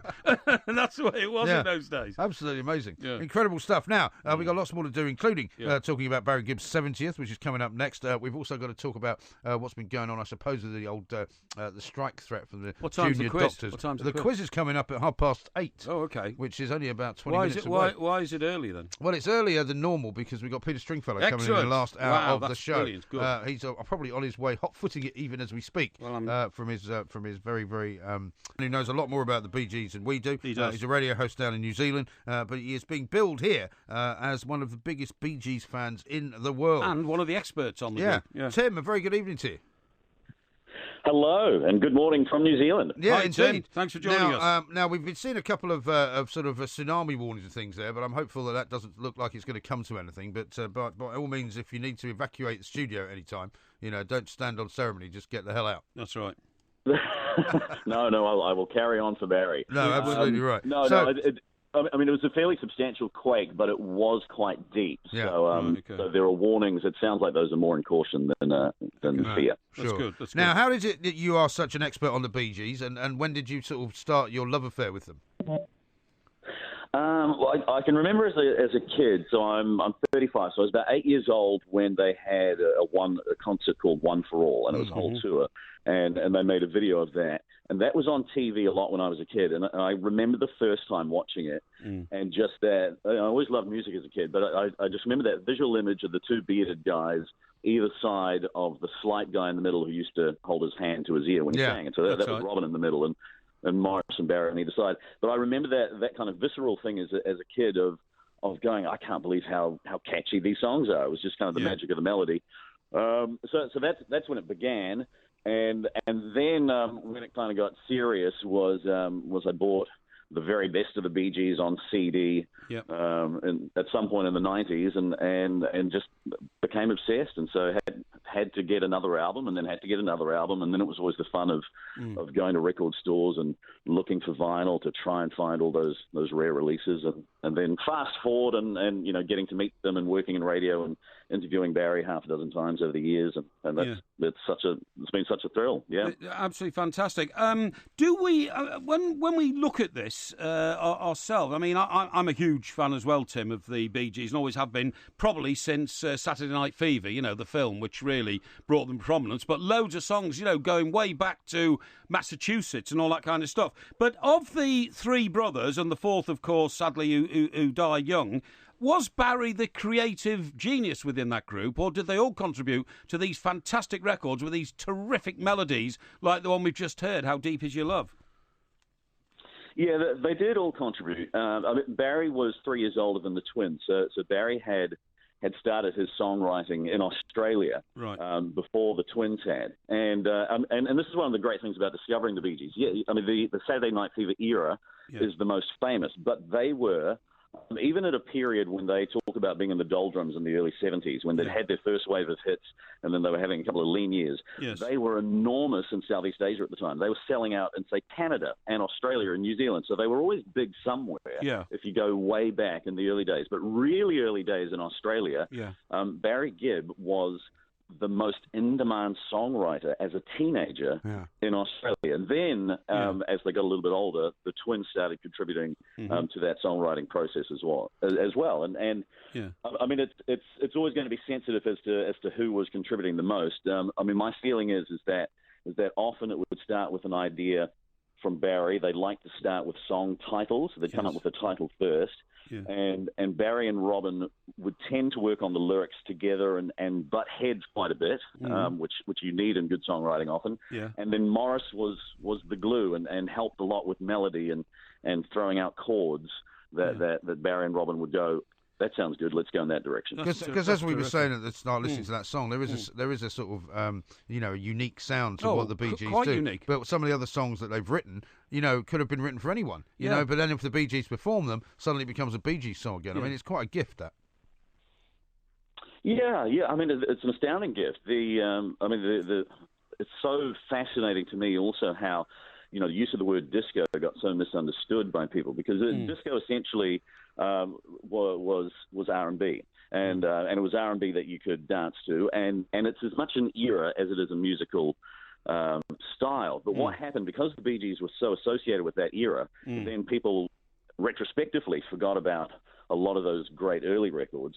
And then even when the Bee Gees, you talk about all the songs they wrote for other artists. Yeah. For example, it's not just songs, but they wrote the entire Guilty album for Barbra Streisand. Yes. And a great album. And some critics, even the ones who really liked it, because most critics did like it, would say, this was Barbara's disco album. There's nothing disco about it. But it just shows. I mean, the Bee Gees could dip in and out of so many different genres.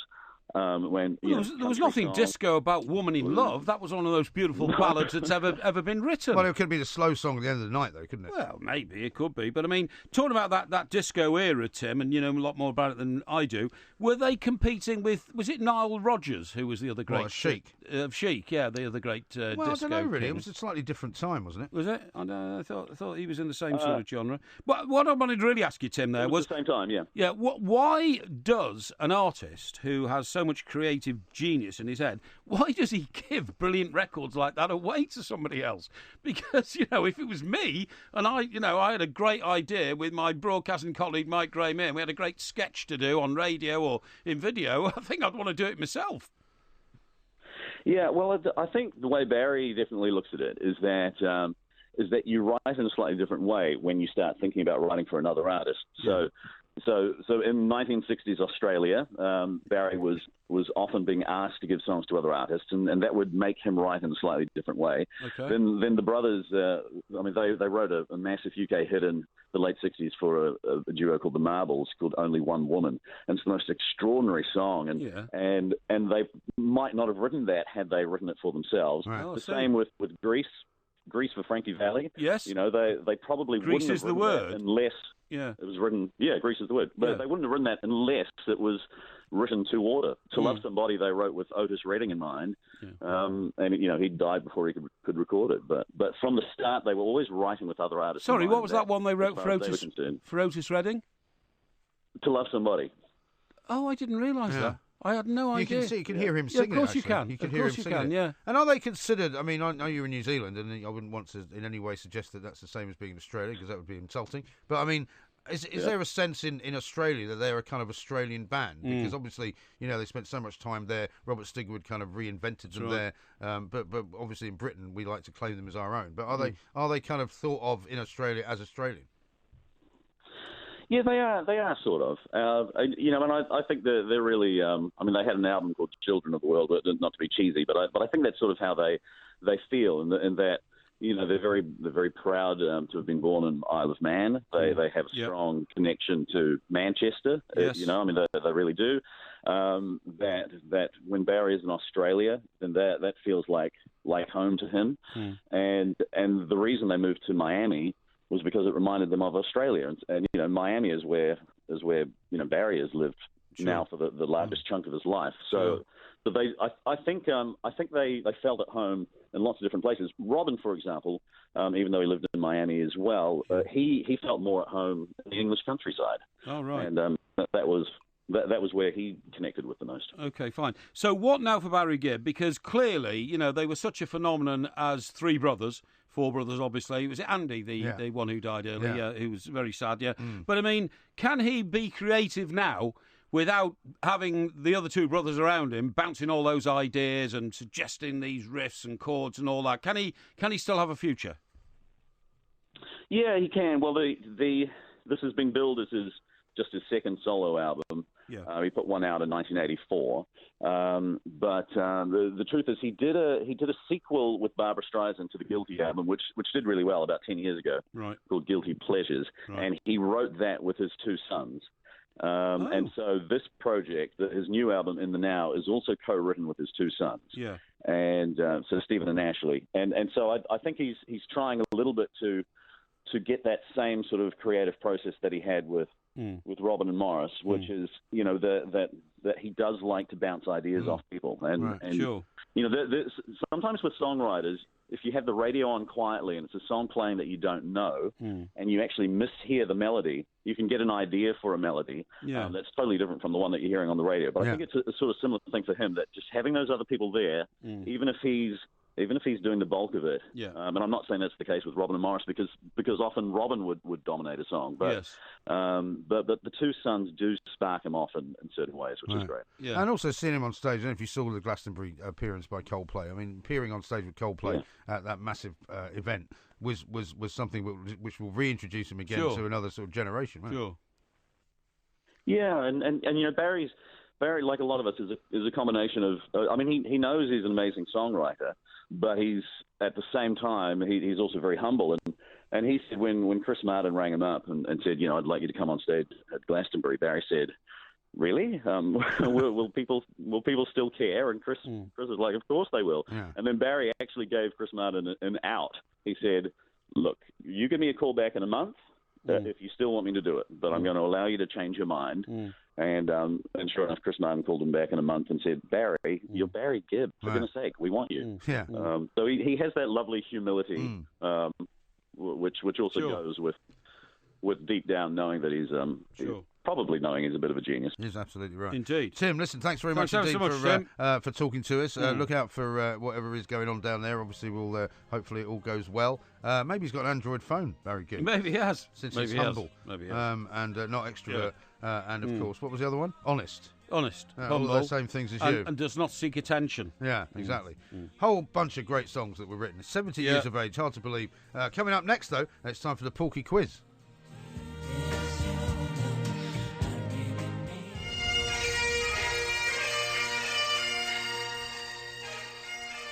Now, this must bring back a few memories to you, even from only last week. Absolutely.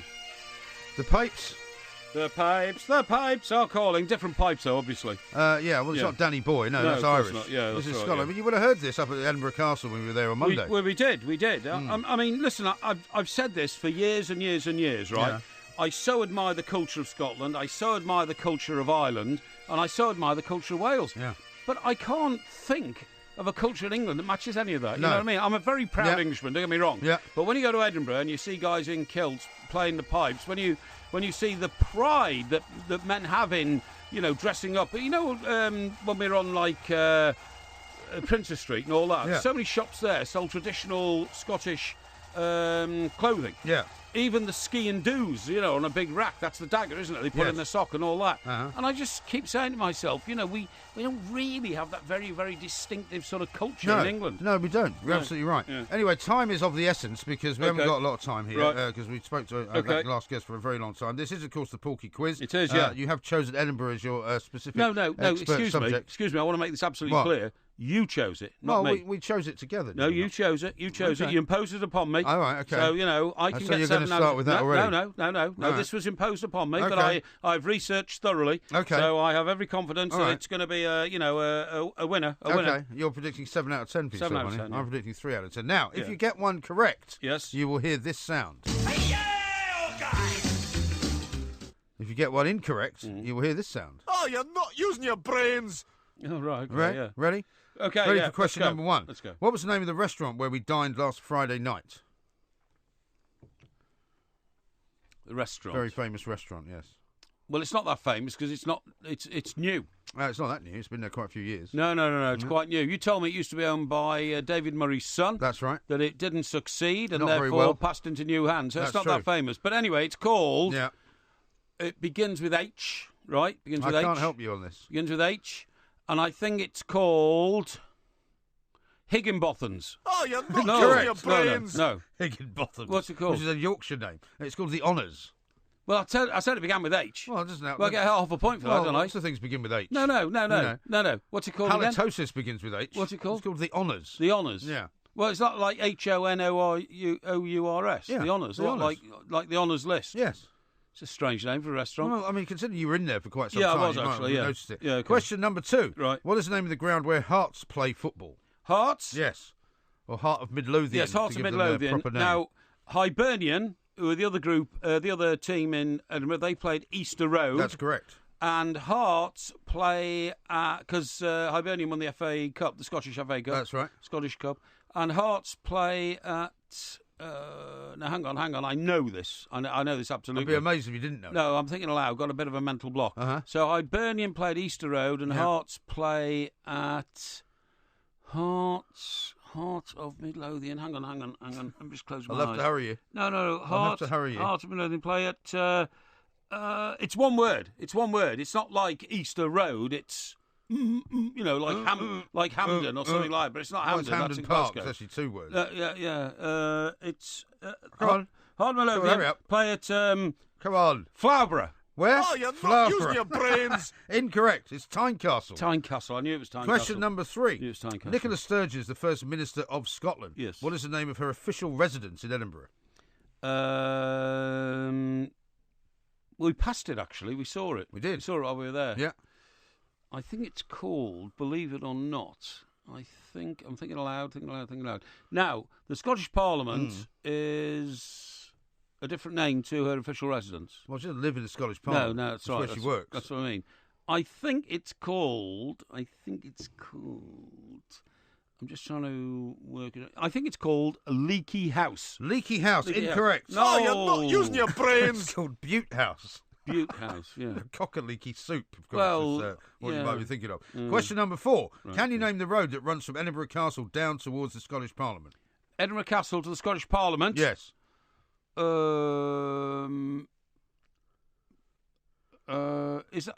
I'm thinking aloud here. Yes. It's either Princess Street, or it could be the Mile. Could be the Mile. Not the Golden Mile. I'm thinking aloud. I can't help you with any of this. There's no way looking at me for inspiration. Okay. It could be North Bridge. That goes over the river, so I don't think it's that one. Or it might be that one, because it's on the other side of the river, There's no river in Edinburgh. What? There's no river in Edinburgh. There's water.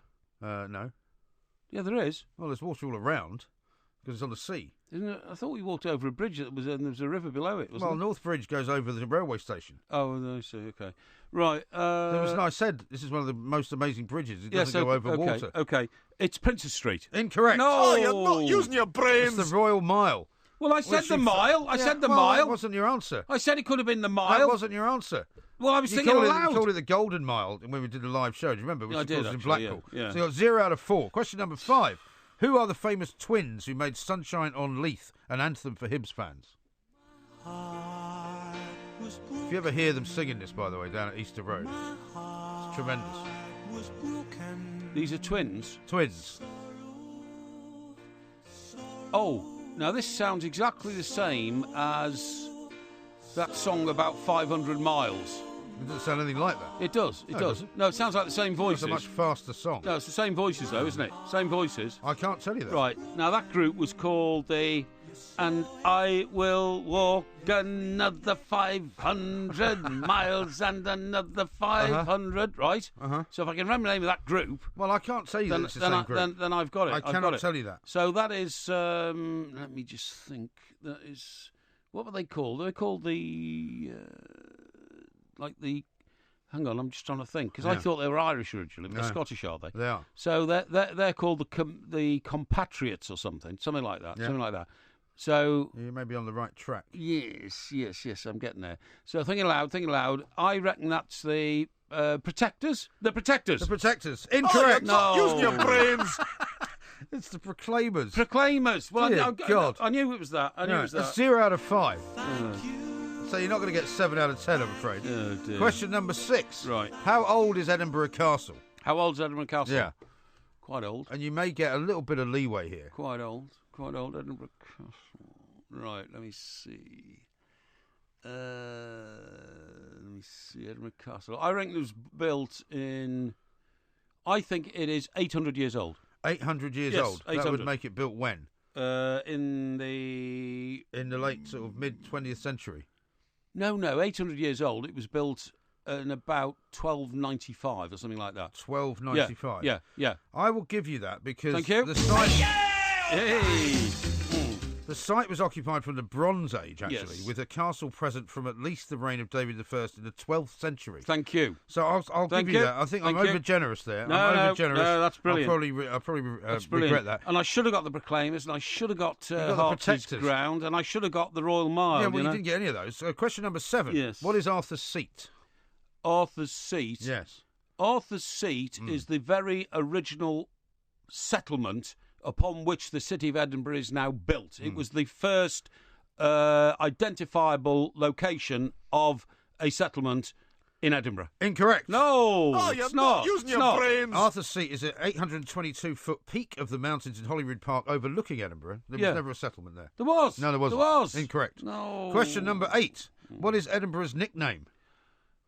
Now, this should come as no surprise to you. Now I think I might have already used this word already in this quiz, okay? Really? Edinburgh's nickname? Yeah. I think I've got it. Go on. Thinking aloud, but I will give you the answer. Go on. Old Leaky. What are you laughing at? Incorrect. What are you laughing at? What is your it? brains. It's Old Ricky. Oh. With an R. Not Old Leaky. Well, hang on, that's very close. That's well, very you don't close. get it for that. That's very close. You've used cock-a-leaky soup for 2 answers. Oh, Incorrect. no. And Old Ricky literally means Old Smoky. Oh, It no. used to be smoky. Now, question number 9. How many people live in Edinburgh? How many people live in Edinburgh? Yes. And this does not include the people who come up for the festival. Yes, okay. The official population... I'll give you 10% either way. Official population of Edinburgh Yeah. is 387,000. Incorrect. You're not using your brains. It's 495,000. I thought it might So I'm afraid you've got an opportunity now to make 2 out of 10. Okay? Yeah. And this regards your memory from last weekend. Okay. What was the name of the pub we had lunch in last Saturday? That was... With our good friend Grant McDonald. I was about to say that was Grant's Pub. Yeah. That was going to be, part of my answer. Yeah. Grant's Pub. Yeah, that's not the name of the pub, though. What was the name of the pub where you had spam Right, chips right. I did. and haggis fritters? Began with H. Began with H again, funnily enough. I can't help you. Because the restaurant was the first question. Yeah. That began with H. It began with H as well. No, it was... No, it began with J. Began with J. Well, you can't have it beginning with H No, and J. no, it began with J. H and J? Oh, it began with J. I can see the sign over the sure? door now. I think it was called... Thinking aloud. Let me see. Now, I tell you what, his Twitter handle is at Edinburgh Pubs. Yeah. Okay, at Edinburgh Pubs. The precise name of the pub, Yeah. Jeremiah's. I'll give you that. Hey! Whoa. It was called Jeremiah's Tap Room. Well, to be there you precise. go. There you go. If you'd done any better, I might have given you just half a point. No. Because it was such an appalling performance. I'll give you that. For 2 out of 10. Yeah. Which, considering that you've just been to the place, I know. that's pretty appalling. No, but I should have got... you see, I just had a mental block 2 on out of Hearts 10. Ground. I had a mental block on the Golden Mile. You had a mental block, A mental generally. block on that that place overlooking... Butte House, which we pointed out to you. The restaurant we went to on a Friday night. Yeah. Well, I haven't had time. I might as well have added one into what's the name of the show? No, I haven't had time. It's called The Two Mics. That's right, yeah. You could have got one for that. 2 out of 10. Bit harsh. Absolutely ridiculously bad performance. Bit harsh. Hopefully we'll have a better quiz this time next week. No.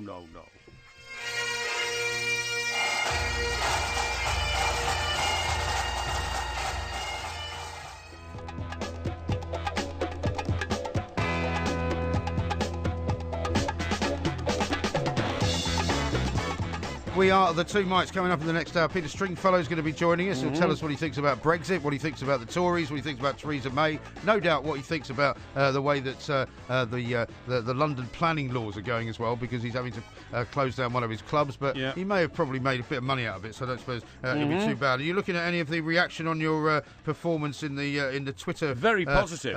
Very positive. Very positive. Well, I mean, they're not calling for gerrymandering or anything. No, here. James says, I have nothing but admiration for you, Porky. Every week you go into this quiz, you should turn the tables one week, let old MG take a turn. Well, that will never happen because I will not give up the challenge, okay? Here's one from Scott, who says, Porky, don't feel bad about having an Android phone. Android is owned by Google, arguably bigger than Apple. Yeah, well, there you go, you see. Well, there's no need for you to feel bad. See? No, the one here from Andy says, hey, Porky, did you actually go to the festival? You seem to be getting worse as you get older. That's a bit harsh. I'm trying to suggest I'm going to see now. That is very harsh. When you were talking earlier about the old mobile phones, right?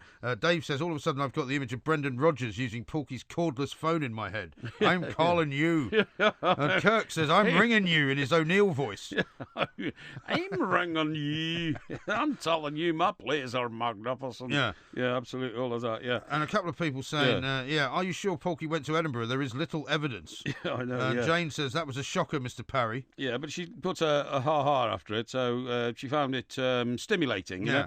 And James, again, comes back and says, the Porky Quiz is radio gold, hilarious. Gotta love Porky's efforts, even when he's clueless. I'm not clueless when you put on the spotlight. That's very hard to... You know, I've got so much in my head, I sometimes have to go to areas of my brain which have been latent. Well, Jambo Mark, and you know who the Jambos are, don't you? Of course I do. Yeah, that's Hearts, right? Yeah, exactly. And he says, I can't believe the plank didn't know where my beloved team play. But that's him buying the drinks at Whitley Bay, which, of course, is where we're stopping next on the world tour. Do you know what? When I was a kid and used to buy the Hotspur comic, right? Yes. Every year, you know, at the start of the football season, they issue a new league table. And then you'd get, like, coloured cards of all the top teams in England and Scotland. Yeah. And I remember seeing the Heart of Midlothian one. Yeah. And the very colourful strip that they had, you know, and these very proud Scotsmen. Dave McCarr used to play for them. Exactly. And I knew the name of their ground from the age of about, 7. Yeah. And suddenly, you know, in my it's the pressure. Late 50s, I'm suddenly went out of my head. Surely early middle age. Went out of my head. But I mean, the trouble is that it's the pressure. I mean, it's all very well. Sometimes when you get asked something live on the radio, it completely goes out of your head. Well, that's right, doesn't it? It does, yeah. Yeah, it does. Absolutely right. Now, what should we talk about next? Well, no, I'm getting a lot of information tonight from people who are saying, why am I talking about elephants? And they're absolutely right. Have you seen the latest reports on the elephant situation? The elephant situation being what exactly? Well, the elephant situation being that in Africa, for instance, there used to be 10 million elephants. Right. I mean, I'm not joking. Right. Do you know how many there are now? I would say less than... Tens of thousands. I was going to say less than 30,000. Exactly. And people are asking me, why don't I get involved in this? You know, why? And you know, they're absolutely right. Because, let me tell you this, elephant numbers fall by a third as Africa loses battle with poachers, okay? Right. So, in the early 20th century, there were 10 million elephants. The latest figures show that there are currently 352,000, right. But they project that if we don't do something about poaching and the slaughter of elephants, that in 10 years' time there will be maybe 100,000 elephants. But isn't it curious that given the way that the West has kind of completely reacted against things like ivory being used for anything really, and certainly the idea of somebody having huge tusks at either side of their fireplace is not something you'd see. Yeah. Who's buying this stuff?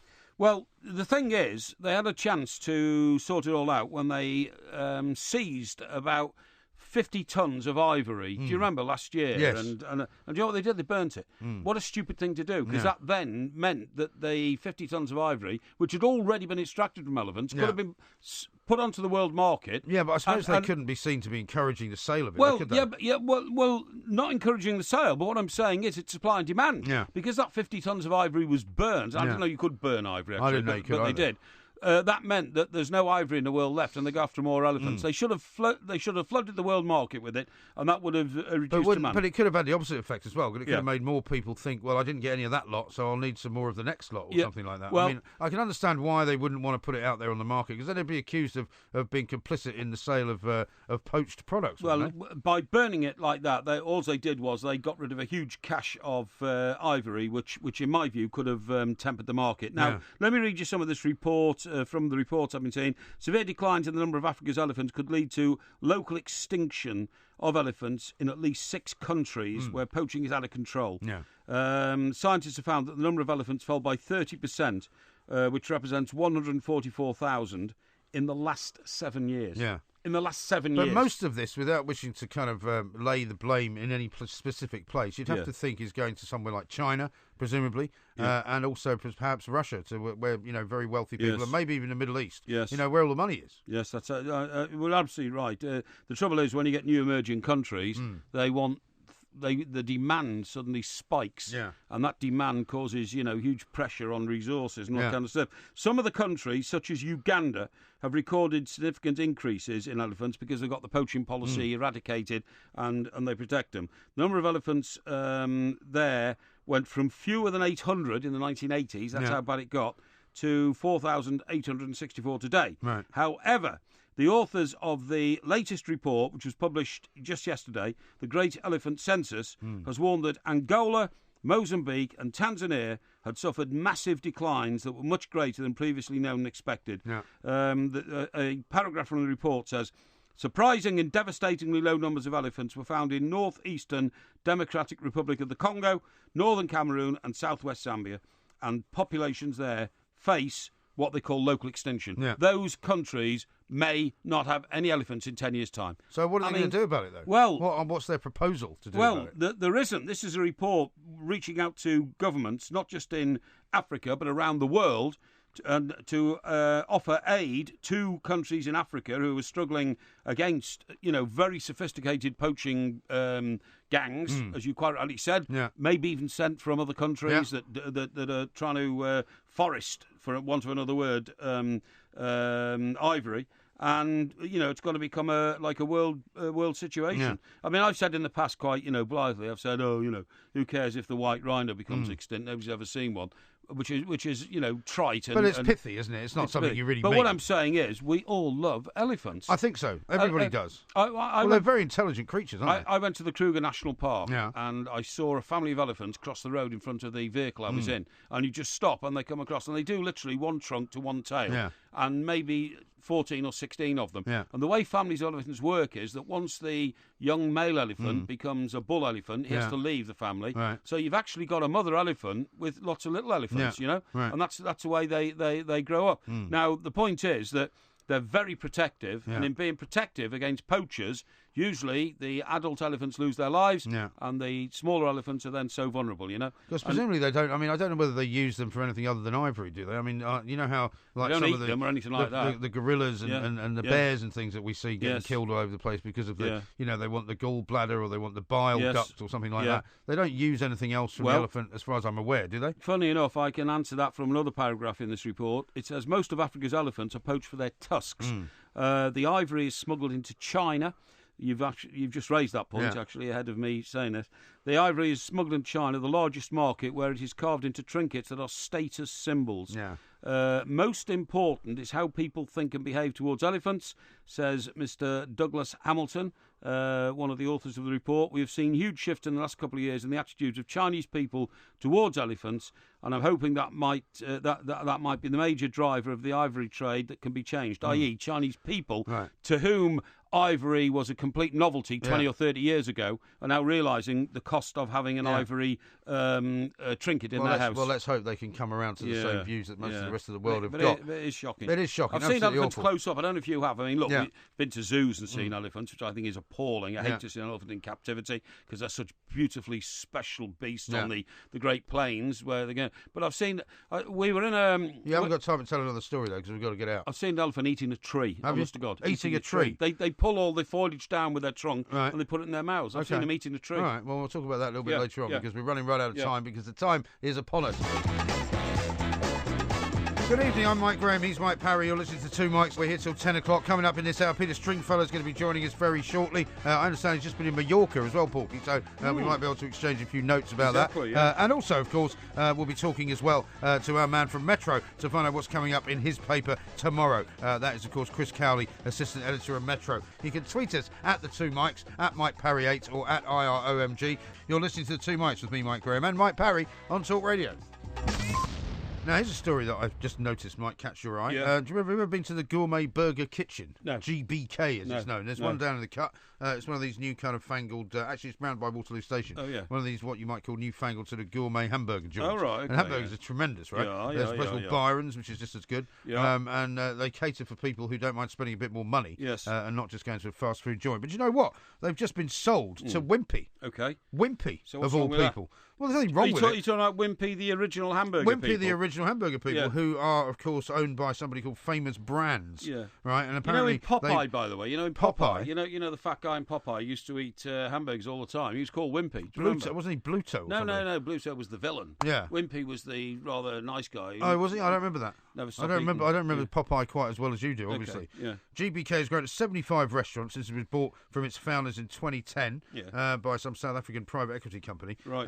and it's now owned by Wimpy, which is extraordinary to me because Wimpy's still going. Why is that extraordinary? Well, because it's a completely different type of service. No, but they're a business. They're a fast food business. Well, they are. But I take it this hamburger place is what are they called? GBK or something? GBK. What's up? Gourmet Burger Kitchen. Yeah, well, they're delivering fast food, same as Wimpy. Yeah, but it's not just fast. at a different level. Yeah, but it's at a very much different level. They're much more expensive. I mean, you go and buy a hamburger from this place, they're about £12, I think. Yeah, well, about a couple of years back now, I went to St Ives, which is a great place. Yeah. I love it. The only problem is that so many outsiders have now bought up all the land in St Ives and the houses and all that. It's mega. It's like sandbanks, And they want to. Anyway, the point of my story is there's a fantastic burger restaurant there where they cook them in front of you. They put the pate of the meat together and all that kind of stuff. Yeah. And they're about £15 or something like that, I think. Well, I bet they're good, though. Oh, brilliant. The only objection I've got is you sit on these long tables with everybody else, and I don't like that. No. I hate it. Yeah. They've only got like 3 long tables, you just sit down and eat and all that kind of stuff. Yeah, I once went to a restaurant in Notting Hill where they only had one table. And I mean, is that right? They could only seat like sort of 8 people. Yeah. And we went in there, Ottolenghi's it's called. Yes. And it's very, very sort of well-produced and beautiful kind of Middle Eastern influenced food. Yes. But when you decide to eat in the restaurant, you have to go and basically sit at a table with all these other people. Yeah, I don't like that. It's not something I thought was brilliant, actually. Now, anyway, talking about dinner, I'm glad you brought that up about that road. Now, you said on this show yesterday or the day before, you went home quite late one night and you cooked yourself a very spicy, whatever it was. Oh, it's frittata, yeah. Yeah, frittata, all that kind of stuff. Now, I've seen a report from one of my medical journals today. Eating late at night is putting millions of people in danger of suffering heart attacks and strokes. Yeah, but did you know that? Well, I did see that headline, but you see, the thing is, the difference between me and many people who that's aimed at is that we lead a very different lifestyle from most people. We don't work 9 to 5. I don't get up in the morning and go to work in the rush hour. I don't go home in the evening in the rush hour, generally speaking. I mean, we've been working over the last few months. Yes. Completely different times, right? Sure. So for me to eat late at night is not necessarily any different from anybody else eating earlier at night. Well, no. You see, you've got the formula wrong, and I'll tell you why. Having a meal within 2 hours of bedtime, no matter what time your bedtime is, do you understand what I mean? Yes. So it's no good you saying, well, in the early hours of the morning, it's like mid-afternoon for me because I work strange hours. Yeah. No, it's having a meal within 2 hours of bedtime keeps the body on high alert when it should be winding down. Yeah. You should have 2 hours of winding down time before you go and lie down. I would say that I probably did on that occasion. Because I wasn't having to get up in the morning, so I didn't. Well, in a conventional situation, you and I don't really work very conventional hours. No. It said adults should ideally eat dinner before 7 p.m. to give the body enough time to relax and for the blood pressure to drop. When healthy people go to sleep, the blood pressure drops by at least 10%. But the study of more than 700 people with high blood pressure found that eating within 2 hours of bedtime meant their levels stayed high. And experts think this is because eating releases a rush of stress hormones when the body should be starting to relax. Now, I've told you about this before. Yes. One of the things the heart has to work very, very hard on is the digestive system. Yeah, but I mean, you told me the other day that you don't like to eat too much at any one sitting. No, I don't. You don't like to eat before you come to work. No. I mean, will you eat before you go to bed tonight or not? If I do, it will be a snack. So, for instance, I might pick up a croissant and eat it on the train. A croissant? So, yeah. Well, that's not really a snack, is it? Well, what is it? A croissant's just a kind of a pastry. I mean, all right. Well, that's fine. That's fine. It's not going to give you very much nutrition. But what I won't do is, if I got on the train, and I hate people who eat hot food on trains. You know what I mean? I'm not a big fan of that myself. But I mean, unless you're actually in the buffet car, of course. Yeah, in the buffet car. But I mean, for instance, I see people get on that train and they've got a quarter pounder with cheese, a load of fries, and they stuff it down their face and all that. And I think you're killing yourself because it's not that they. That's kind of drunk eating, that though, isn't it? Well, it's kind of drunk eating. It's not that I think the food's unhealthy. I love burgers myself. I can't think of a nicer thing than going into a McDonald's and having a quarter pounder with cheese and fries. Seriously, I like it. But when you're stuffing it down your throat at that time of night after gallons of drink, and then you're going home and you're probably bladderated and say, I'll go straight to bed. I made myself a burger when I got home last night. Did you? I did, because I was slightly peckish. Right. And what I didn't want to do was stop for a kebab or something. What time like is this? It was about. I got home about 1, just after 1. So why wouldn't you stop for a kebab? Because I didn't fancy a kebab. I fancied a burger. And a burger. You made your own burger? You make your own burger. It's How far long did more that healthy. take? It took me about 10 minutes. Where'd you get the meat from? I had some in the fridge. What, like mincemeat? Yeah. Where'd you buy that from? I bought it the other day in the supermarket. And what did you bind it together with? Well, I've told you this before. You just do it and you make it into a patty just by massaging it, basically. Yeah, you don't have to put anything in it. Something has to stick it together, No. like mayonnaise or something? No. No? No. Mayonnaise? No, absolutely not. Some people like to put, a bit of breadcrumbs in it or something like that, maybe an egg, but you don't need to do any of that. You can just do it straight with the meat. And you put it in a pan and fry it? Just put it in a pan and fry it. Put a bit of cheese on the top. Yeah. Made a bit of garlic mayonnaise, had some onion, had some tomato sliced, a bit of lettuce. It was beautiful. Do you have any fries? No. No? No. Do you have any bread to put it into I a had bun? bread, yeah. Yeah, put it into a bun, did you? I had bread, yeah. I wouldn't just eat it on its own. I don't know, amazing. But anyway, there Why you do go. you find it amazing? Well, because, I don't know. This is, you're making all this exotic food. This It's hardly exotic food. Not good for you, but all these onions and tomatoes and spice and all that kind of stuff, I'm not into it. But anyway, look, what it says here is that you've got to get out of this system of eating and then going straight to sleep. Healthy people with normal blood pressure should take note of the findings of this latest report. People should not ever skip breakfast, eat lunch, and keep dinner to a small meal. Dinner must not be later than 7 o'clock in the evening. Right. Simple as that. Well, you see, again, I don't think that works for people like us who work from 7 till 10 in the evening. I mean, not that we haven't done other work during the day. Yeah, but you can have dinner at 7 o'clock and still come to... No, I couldn't actually. Well, you couldn't. I can't eat. You would have... I mean, if you wanted to have dinner before you came here, you'd have to eat dinner about 4 o'clock, wouldn't you? No, much earlier, 2 o'clock. 2 or 3 o'clock. See, I made myself some chilli today because I'm still in the process of trying to sweat it all out. Sure. And actually, it seems to be working because I'm feeling a lot better tonight than I did last night. I'm glad to hear that. But the thing is, I'm going to drive now down to Sussex after this. Yeah. Now, I might emerge from here in an hour. Yes. And be quite hungry. Yes, okay. But I'm not sure what I'll want to eat. No, okay. Because I won't, because I might stop and get some coffee, maybe and a croissant like you, or I might fancy getting something slightly more substantial. Well, I can't. I believe me, I can't in any way eat for 3 or 4 hours before I work like this because I can't talk properly. My digestive system is just like that. When was the last time you saw a bobby on the beat? A bobby on the beat walking the street. Do you know, you asked me that question, and funnily enough, I think I saw one within the last 48 hours. I think I saw a couple last night when I was in Kensington, actually just walking around. Well, Which has quite surprised me. Well, yeah, living down in Stockbroker Belt, okay. I don't know whether it's because the policemen feel they have an obligation to expensive property or something like that, but I do quite often see policemen walking in the street, either on their own or together. Yeah. But somebody's produced a report saying 1 in 3 people has not seen a bobby on the beat for at least a year. Yeah. A further 23%... they just drive around now a lot, don't they? Had witnessed a police officer on patrol in their neighbourhood only once or twice in that period. Figures based on answers from 26,000 people across England and Wales raises fears that the bobby on the beat is being phased out by chief constables. Well, I mean, I've always believed that whenever you hear them saying we want to put more bobbies back on the beat and have them walk around the neighbourhoods, they don't really mean that because they don't want them walking around the neighbourhoods which are a bit actually dodgy because they only want them walking around the neighbourhoods where there's not much going on. Do you know the first time policemen went out in pairs was on Scotland Road in Liverpool? Oh, was it? What happened was, between the wars, because my uncle Alex was a policeman. Was he? In the Merseyside police force. Well, it was the Liverpool City Police then. And he told me, I remember him telling me, and first of all, the Liverpool City Police invented the nightstick, which is the thing they used to bash people about with. Well, it's a long stick, basically, to ward off villains and all that kind of stuff. But the New York Police Department still carry those, don't they? Do they? Yeah. Yeah, And the second thing was that for the first time, because Scotland Road was notorious in Liverpool, I suppose. And I'm not saying the people there were rubbish or poverty stricken, but it had the notoriety of a district that the Gorbals had in Glasgow. You see what I mean? Right. Scotland Road down. And where is that? Is that down near the docks or something? Well, not really. It's a road that goes from Liverpool city centre, actually out towards the football grounds.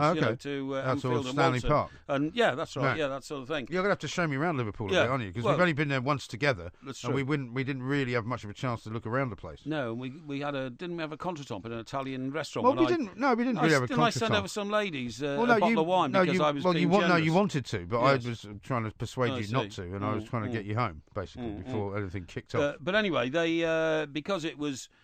I mean, the people they were dealing with weren't like major criminals, but there was a lot of aggression at kicking out time in pubs on Scotland Road. So policemen always walked in pairs, and I'm told that's the first time it ever happened. And do they still do it? Do you think?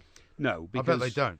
No, it's very much changed. I mean, parts of Scotland Road now are like parts of Brixton. Brixton in London used to be a notorious district, and it's now up and coming and yuppie-ish. It's now quite trendy, yeah. Toxteth in Liverpool used to be notorious. Where the riots were. Yeah, exactly. I did all those riots, by the way. Did Brixton, did Toxteth, did Moss Side in Manchester. I don't know whether Paul's in Bristol. Hey? No, never did that. No, did St Paul's in Bristol. I don't know whether Moss Side has ever got better, to be honest. I'm not sure. Moss Side used to be where Manchester City's ground was. Moss Side, I think, is still quite dodgy. Yeah, I think it probably is. For want of a better word. And I think there is a sort of latent sort of, gun-stroke-drug culture history. Well, do you remember when those two police officers were killed? Yeah, it was terrible. A couple of years ago by that guy, the terrible gangster with one eye. That's right. Did you see, by the way, that the guy who was with them, the third police officer, actually killed himself, it looks like, over the last couple of days? I know, it's terrible. It's shocking. I saw that story. And that was all around Moss Side, I think, as it well. It was. But anyway, look. The Bobby on the Beat thing, the policing has changed. People like to see Bobbies on the Beat, but as you quite rightly say, a lot of them are in cars these days, right? And that's what they do. But the role of the policemen in this country has changed so dramatically. Policemen have almost become social workers in the sense that the things they have to handle these days are, they're unrecognisable as crime 25 years ago. Sure. See what I mean? They still have to do some of the terrible things that they've always had to do, like the other day when there was that police chase and that resulted in the family being killed. But it's. I mean, that's why I was quite surprised when I saw, and I wondered why. And whether it's because it's a very, very sort of ritzy part of town that they are quite happy to walk around parts of Kensington because they're unlikely to be attacked by anyone. But they're going to be looking like they're sort of, giving people a sort of a sense of security in some way, shape or form. Maybe it's all expensive cars, who knows? Could be. Now, Peter Stringfellow is going to be here very shortly. Good. He's coming in the studio to talk to us about his views on Brexit, his views on Theresa May, his views on the way that London is redeveloping itself. He's having to shut down one of his clubs. He'll be here soon. Coming up next, though, we're going to have a look at what's coming up in the papers, specifically in Metro tomorrow. Let's look ahead to tomorrow's top stories. Joining us now, the assistant editor of Metro, Mr. Chris Cowley. Chris, welcome back to the show. Very good evening to you. Good evening. Hi. Yeah, well, I suppose it's been all about junior doctors today, hasn't it? I mean, the TV news has been wall to wall with it. It's back to the old, why don't they negotiate? Why doesn't Hunt get fired? I mean, it's just back to the future, really, isn't it? Yeah, it seems like going round and round in circles. You got, and that's our main story tomorrow. Basically, Theresa May telling the junior doctors to get back to work, and she's backing Jeremy Hunt all the way, and she's going to get tough now, and so be it. But it just seems to be going on and on and on, and I think we're all fed up with it ourselves. I thought personally they'd reached an agreement back in May. Well, the other problem is I thought that they'd also, Jeremy Hunt was supposed to be imposing a contract on them in July. That then sort of got withdrawn, and they supposedly weren't going to do that anymore. Now he's going to impose a contract on them, I think, in October, and they're now calling for more strikes. It's mad, isn't it? Well, as we alluded to last night, the NHS needs a right good kicking in some respects to bring it into the current world, because it just seems to be spiralling out of control with billions of pounds in debt. Well, not debt, but in a shortfall in funding, and it just needs to be, something needs to be done, and people need to get around the table and stop being sort of silly about it and sort it out and not being personal about it. They shouldn't be demanding for people to be sacked, or because then that suddenly makes it more personal, doesn't it? Yeah, indeed. Now, Chris, tell me this: how come Alton Towers is still in business? I just don't get it. After that terrible incident in which a young lady lost her leg a year, 18 months ago, the rides, or a ride there, is now reopened. And people same one. Yeah, same one. People are hanging upside down. I know. Just when people were beginning to forget last year's accident, and we get another incident today, and at Alton Towers, it's the same ride. Now, okay, Alton Towers has said at no time were guests at any risk, but they were. Obviously the safety procedures kicked in for whatever reason, but the people riding the tracks were stranded upside down. I've never personally liked these roller coasters. I find it amazing that the ride reopened quite so soon after. I think it was 2 young women that lost their legs, right? Yeah. And I can't imagine anyone wanting their kids to go on it. There's a guy quoted from Cheltenham in your piece, Liam Dennett, queuing for the ride with his son when it stopped. I wouldn't go on it now, he says. Well, I don't wonder why he was queuing for it already. Well, I don't know why anybody does go on it. To me, it's amazing. People like... do they really want the danger aspect to kick in when they're on this ride or something?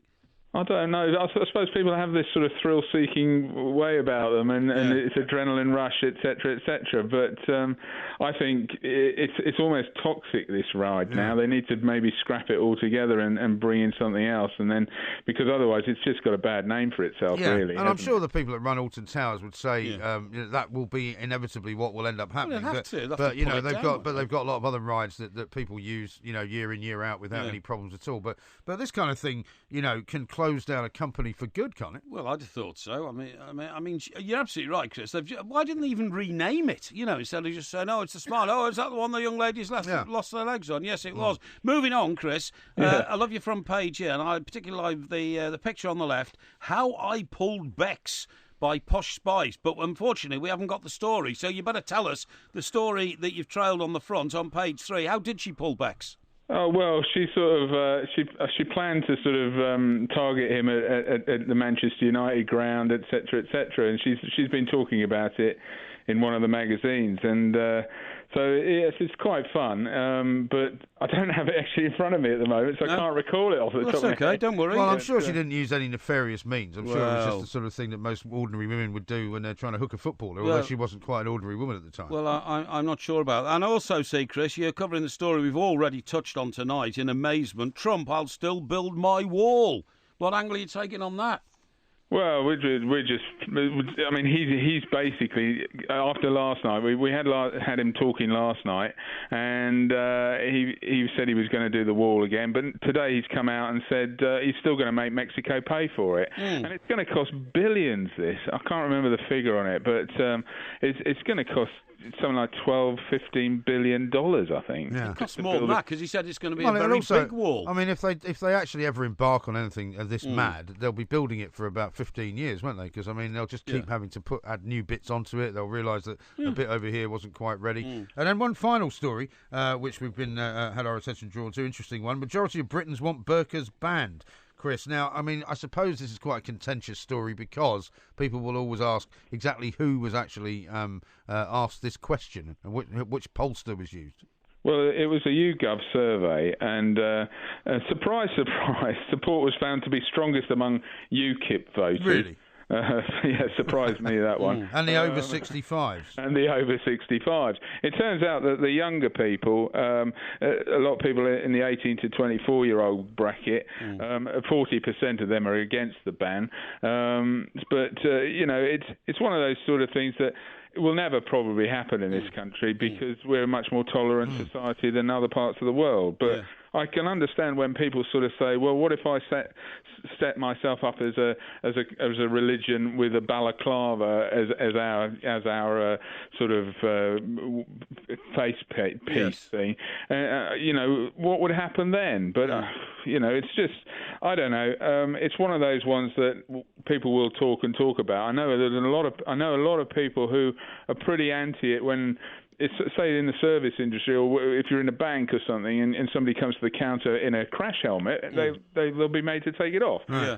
And similarly, maybe this should be the case for people who wear the full sort of clothing, Islamic clothing. Well, I don't know whether you saw something that was put on Sky yesterday, where a couple of people who decided that they would be experimental artists or some rubbish like this decided to reenact the burkini thing in France.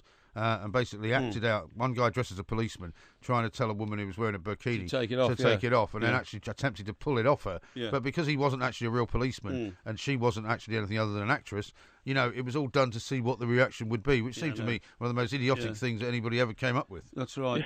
That guy almost took his life into his own hands at one point. I mean, the people on the beach were suddenly starting to sort of get around him and say, he could have been assaulted once they found out. They could have done. And just finally, Chris, let's give a mention to your Match Zone magazine. Is this your new football season specials, Fireman Sam? Because of course the England game's on Sunday at 5:00. Yes, every Friday now we have our match zone, and it's basically all about football. And if you're mad on football, you're going to have all the latest gossip and statistics and all that sort of thing. And we've got Sam Allardyce tomorrow. Yeah, excellent, well done, great stuff. Well, listen, Chris, thank you very much indeed. That was the pay-per-view with Metro. Get your fix of news, sport, and showbiz every weekday morning. Pick up your free copy of Metro tomorrow.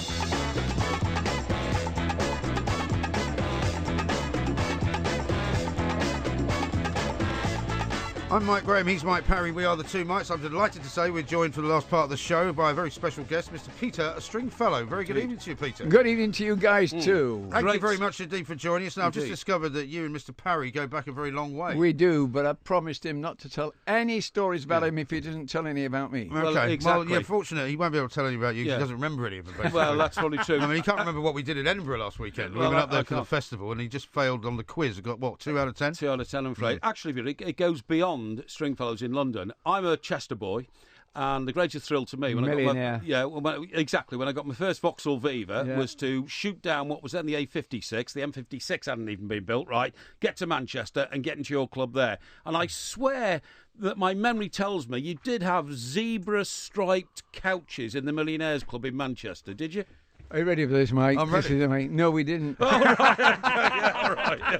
that pretty much tells you all you need to know. You might as well start as you mean to go on. Right? No, listen, Mike, that was the El Morocco in New York. Oh, was it? Okay. Yeah, that's the one that Humphrey Bogart. I bought it for about a year and a half and then let it go. Right, okay. Never made a penny. Yeah, that was the last time I think I came anywhere near your sort of one of your clubs because I was working in New York. We both worked in New York sort of in the 80s. Really? But when you opened Stringfellows in New York, brilliant. I seem to remember a very, very louche afternoon where there weren't very many people in there apart from you and a bunch of journalists and a few girls. You gave us all platinum cards. You gave us all platinum cards. I would do that. And we came back quite a lot during that time. That would have been about, mid-80s, 86, 87, something I opened it 85, probably 85. Okay. And have you still got that place or not? No. That went in 1991. No, you see, that's very interesting, Peter, because, of course, you've dealt with an awful lot of property during your life as an entrepreneur, a businessman and a club owner. Why are you now vacating one of your two very popular properties in London? Okay, let me go back a little bit here. I'm a nightclub owner. I'm not a businessman. I'm a crap businessman. I'm a brilliant club owner. Right. Probably the best in the world. What's the difference? But when it comes to big business, Richard Branson and Richard Caring, they're great businessmen. Yeah. I'm a club owner. Okay. Mm-hmm. Otherwise, if I was as good as them, I'd be owning off of Great Britain by now, which I don't. But you've made the clubs pay. Oh, no, listen, I've lived my life in nightclubs. No one's been anything like my kind of life. Yeah, sure. And I'm still doing it. I'm going back to the club tonight. Must be exhausting, right? What gives you that impression? Well, because I used to spend a lot of time in nightclubs. Yeah, where you're staring at me, Mike. Poor old son, he's thinking. Well, no, I'm thinking. No, not at all. I'm thinking. I mean, you look in great shape, by the way. You look in better shape than me. Yeah, well, most people are in better shape than you. I wasn't going to say anything, Mike, but yes, I mean, sure. I once went about 5 years ago to the gym. You know. Oh, really? I went for a day. I lasted an hour. I didn't particularly like it, but at least I had to go. Your nightly intake when I used to know you, going back, to the 80s, I won't say how far ago.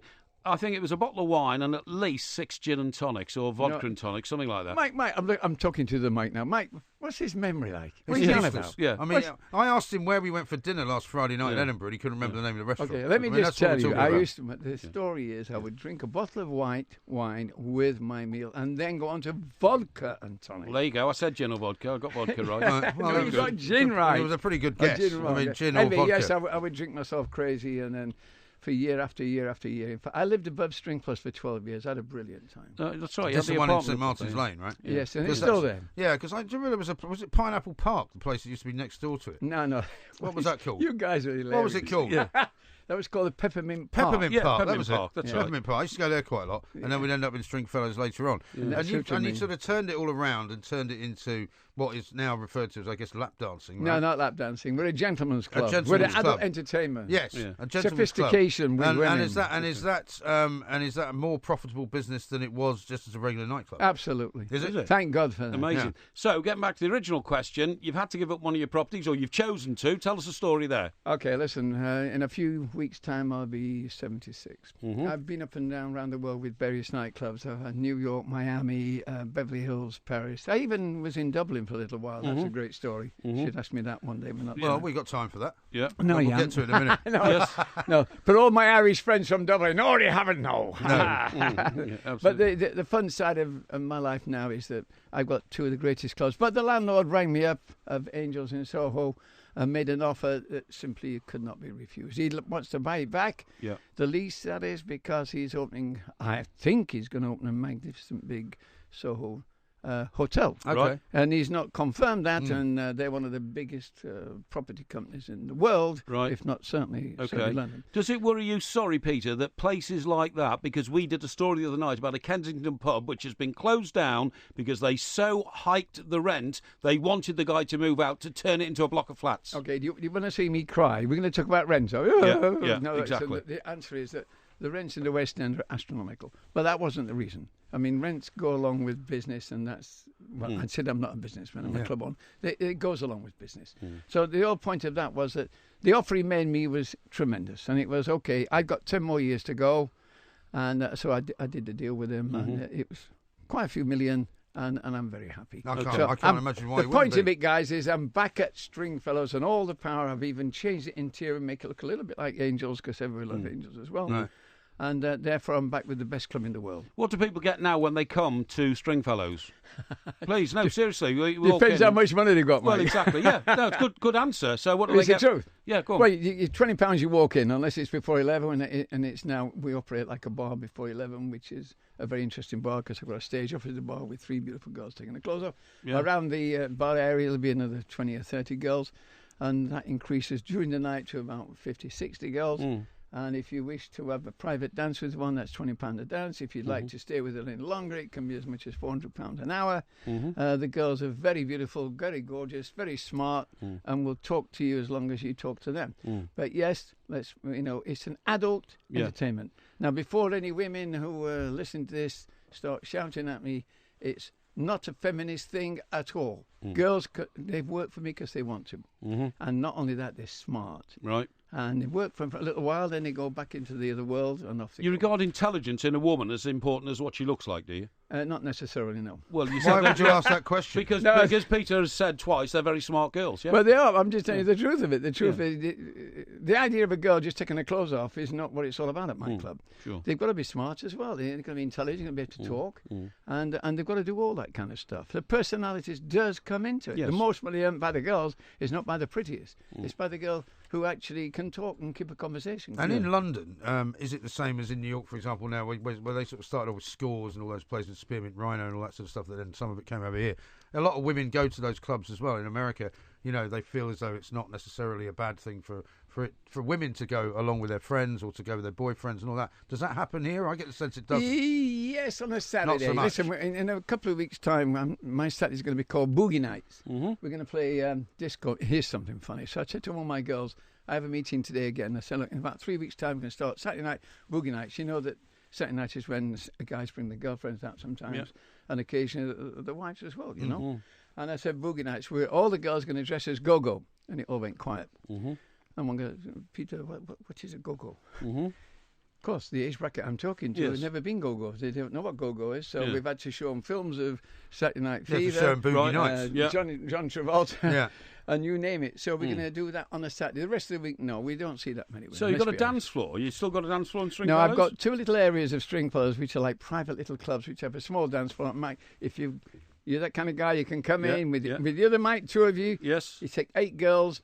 And you go play at being in your own very disco. You become John Travolta for a couple of hours. I think that'd be very good for your heart, would it? It's only 1/3 of his heart works. Exactly, He's almost had a cute heart for a few years ago. You can sit down a bit as well. I do more sitting down, I think. But basically, it is what it is, and that is some beautiful girls take their clothes off in private boobs. Yeah. And it's a very upmarket entertainment for adults. And do you have members? I mean, do people join the club? Yes, of course. But no, you don't. You're either given a member, you can't buy one anymore. Okay. You're given a membership, and I'm going to give you a few guesses as to how you get a membership. How have you survived, Peter, in the politically correct era? Because you're sitting here now talking about your business very candidly. You told us exactly what it's all about. As you quite rightly say, you've recognised that, there'll be a few feminists out there who disagree with what I do.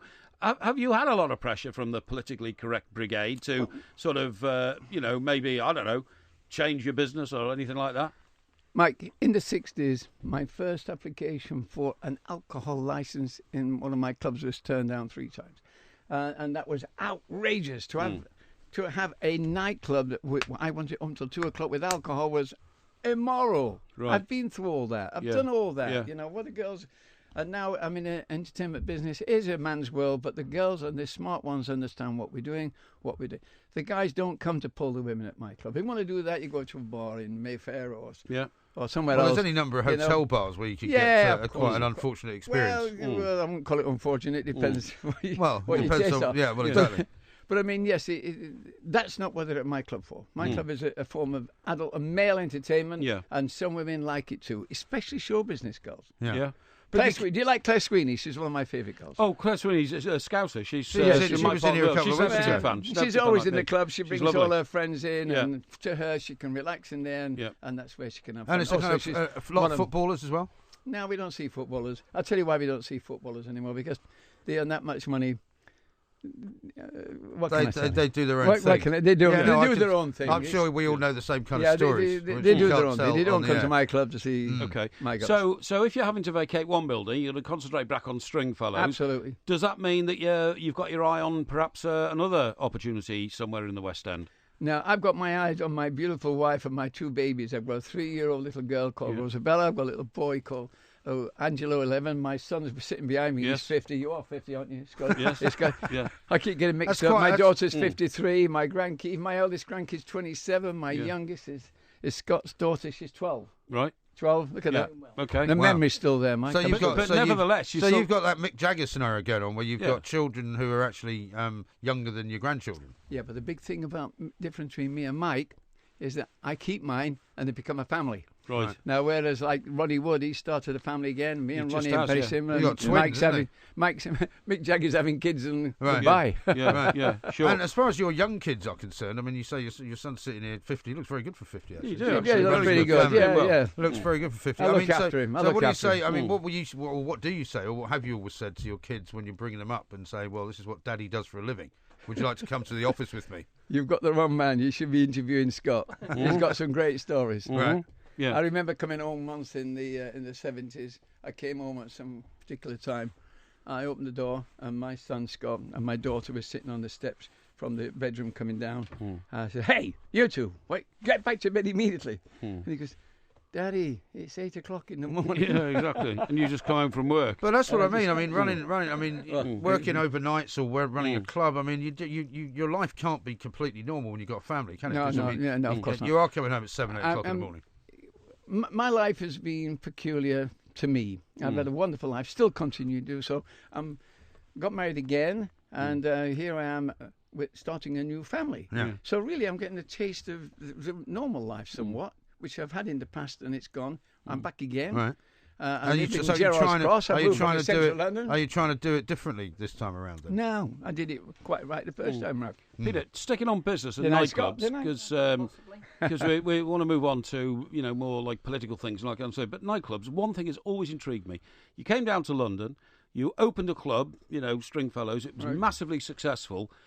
People down here, go back as far as the Cray era and all that. They must have thought, who's this oik from the north who's coming down and invading? And what happened the first time a Cray type person came into your club and asked how much protection money you were going to pay to stay open? Well, it didn't work like that, Mike. But what did work was you got the wrong kind of people trying to get in those days. You needed a very strong door. And we're talking 1980 now. So you're right, towards the end of the Cray game. But London West End was when they said EastEnders, they weren't talking about a TV programme. No. Talking about some very tough people. Yeah. Right. And, we've had a gun fired at the door in 1983. Yeah. We've had a pavement thrown through the window in 1981. But those era is gone. Yeah, I've had a few funny guys in the club that I've gone with quite well. I mean, New York, we actually had the mafia in, but only as... If I say friends, I mean, it wasn't me. Friends of ours. No, exactly. But they were very nice people, and they were okay. Yeah. Mine, somebody did shoot the front doors of New York nightclub down once. Right. But that's because I'd taken off the contract off the local laundry company. Yeah. Yes. And that sort of thing happens, doesn't it? Always tricky, that, yeah. I imagine always. the Dublin story's got a bit of that. Let me just tell you the quick story about New York. So my guy and manager said, you asked me to sack the laundry company. I said, sure, they're terrible people. The napkins are awful. He said, well, they've rung up, they want the contract back. He said they'd like to say they're very sorry and they'll give you $8,000 to come back. And I was a bit bullshit. I got off the aeroplane, I'm drinking my champagne. I'm going, no, Tom, they've finished. I like the new guys. 2 nights later, the doors are shot through with real guns from a black limo, the real New York gangster stuff. Drive past, The telephone came through. My manager came again and said, by the way, the last people are back on the phone from the laundry people. He said, the offer still stands, but it's not 8,000 anymore, it's 4. So as a man of principle, I said, OK, we'll accept that. Very good. I gave him the contract back, no problem. That'll be one way to do it. We're just going to stop for a moment, Peter. We've got lots more to talk to you about, as Mike says. We're going to ask you about the Tories, we're going to ask you about Theresa May, a bit of Brexit maybe as well. Love to. We'll get into that. Peter Stringfellow is here.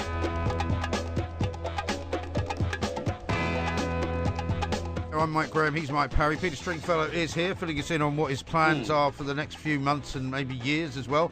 Because one of the things you were saying, Peter, is that you've moved out of London. That probably makes life slightly more slow, if you like, when you're raising children and all of that. But, are you going to... you've got 3-year-olds, you said, right? I've got a 3-year-old little girl called Rosabella, 11-month-old called Angelo. Get you understanding, my wife is half Italian. Yes, it sounds like it, yes. Lovely names. Yeah, but are you going to feel like, you're 76 now, you said, right? Well, it will be in October. In October. So, in 10 years' time, when they want to kick a football around with you, which is obviously the question everybody asks you, what are you going to do then? Listen, man, have you not noticed? I'm superhuman. Yeah, well, you look it. I'm not normal. Look it. I'm not your normal kind of guy. I'll be there. I'll be kicking balls around at 86. No problem. Good for you, because the world moves on. Peter, can I ask you, just moving into the political sphere, I noticed that I think it was this year for the first time, you didn't go to the Tory summer ball. And I read, and you can correct me if I'm wrong, it's a protest against the imposition of a very, very big increase in stamp duty. You've dealt in a lot of property in your life. I have a bit of property. I was appalled. And you decided to make your protest public. I am a Conservative, dyed in the wool, but I was being very upset. The last time I went to the new one, well, not the new one, the last one I went to was called was it the Two Cities Ball? The Two Cities? Anyway, I went to one just recently where, that was it, when David Cameron basically made his goodbye speech. Right, okay. And George Osborne was there too. And I had George Osborne, I had a word with him, and I said, George, listen, you really screwed up on this stamp duty. Yeah. And of course, he does use a little giggle. Well, Peter, it calmed the market down. I said, George, it didn't calm the market down, it killed it. It did. Killed the bloody market. Flattened the market. And, after all the years, I don't mind telling you, I had a beautiful apartment on Albert Embankment, valued at $3 million, which I ended up having to take 2.7 for. Because you add on stamp duty, massive stamp duty. Over that's about £250,000 on that. Yeah, it's about back over $3 million. Yeah, exactly. And George Osborne's kind of disappeared from trace at the moment, hasn't he? What did you make of that whole? It's a very bizarre summer, where we've ended up with Theresa May being in charge of the country, which nobody really expected. Boris Johnson still in the government. David Cameron disappearing off, having shot himself in the foot, and suddenly Jeremy Corbyn offering no kind of real, proper opposition at all. It's a very odd time, isn't it? Well, it's very odd for many things. We're about Michael Gove, and of course you've got Nigel Farage, and then Boris, who I'm upset with, all say, we're out, let's get out, now we're out, there's nobody to be seen, they've all disappeared. Well, they've all gone very quiet. Boris is the foreign, whatever he is. Foreign secretary, He doesn't say two words anymore. No. I do rate Theresa May. I think she's doing a pretty good job. But she's where more were like you, a Tory, isn't she? But where were you on the arguments of in or out before the actual referendum? I was for Remain. Okay. And I'll tell you why, Chance, because with all my years' experience, it's the future. Whether we like it or not, there will be a federal Europe, as there is a federal America. You can call it United States if you want, but those states are different countries. If you know America, you know that Miami, Beverly Hills, New York, Chicago are 4 different countries. Of course. Those cities. Yeah. So to me, we were heading... And I think probably that is the future, whether we like it. But at least they all speak the same language. Yeah, but which helps a lot. Well, I haven't been to Miami lately. They speak Cuban. That's very exactly, true. You've got your point. It's very and true. I went to Cuba recently. I won't be going again. That's another story. Very true. Well, that's another Peter, thing. you've just said that you're unashamedly a Conservative. Answer this question if you can for me, please. You mix in showbiz circles. Why are the 99% majority of show business people so desperate to prove their socialist bleeding heart credentials. Why is that? You're honest about the way you do it. Yeah, because it's hypocritical to say the least. You think so? I'm a conservative because I believe that they believe in aspiration, even though it didn't look like it with George's man. It didn't. I think it was killing aspiration. Yeah, I agree. High taxes do kill aspiration. They stop you from wanting to earn more money. I totally agree. So my answer is I'm a conservative because I've aspired to improve my life. I wanted a better house, a better car, better holidays. And you didn't want the government to take all your money off you. Well, that's what they're doing now, of course.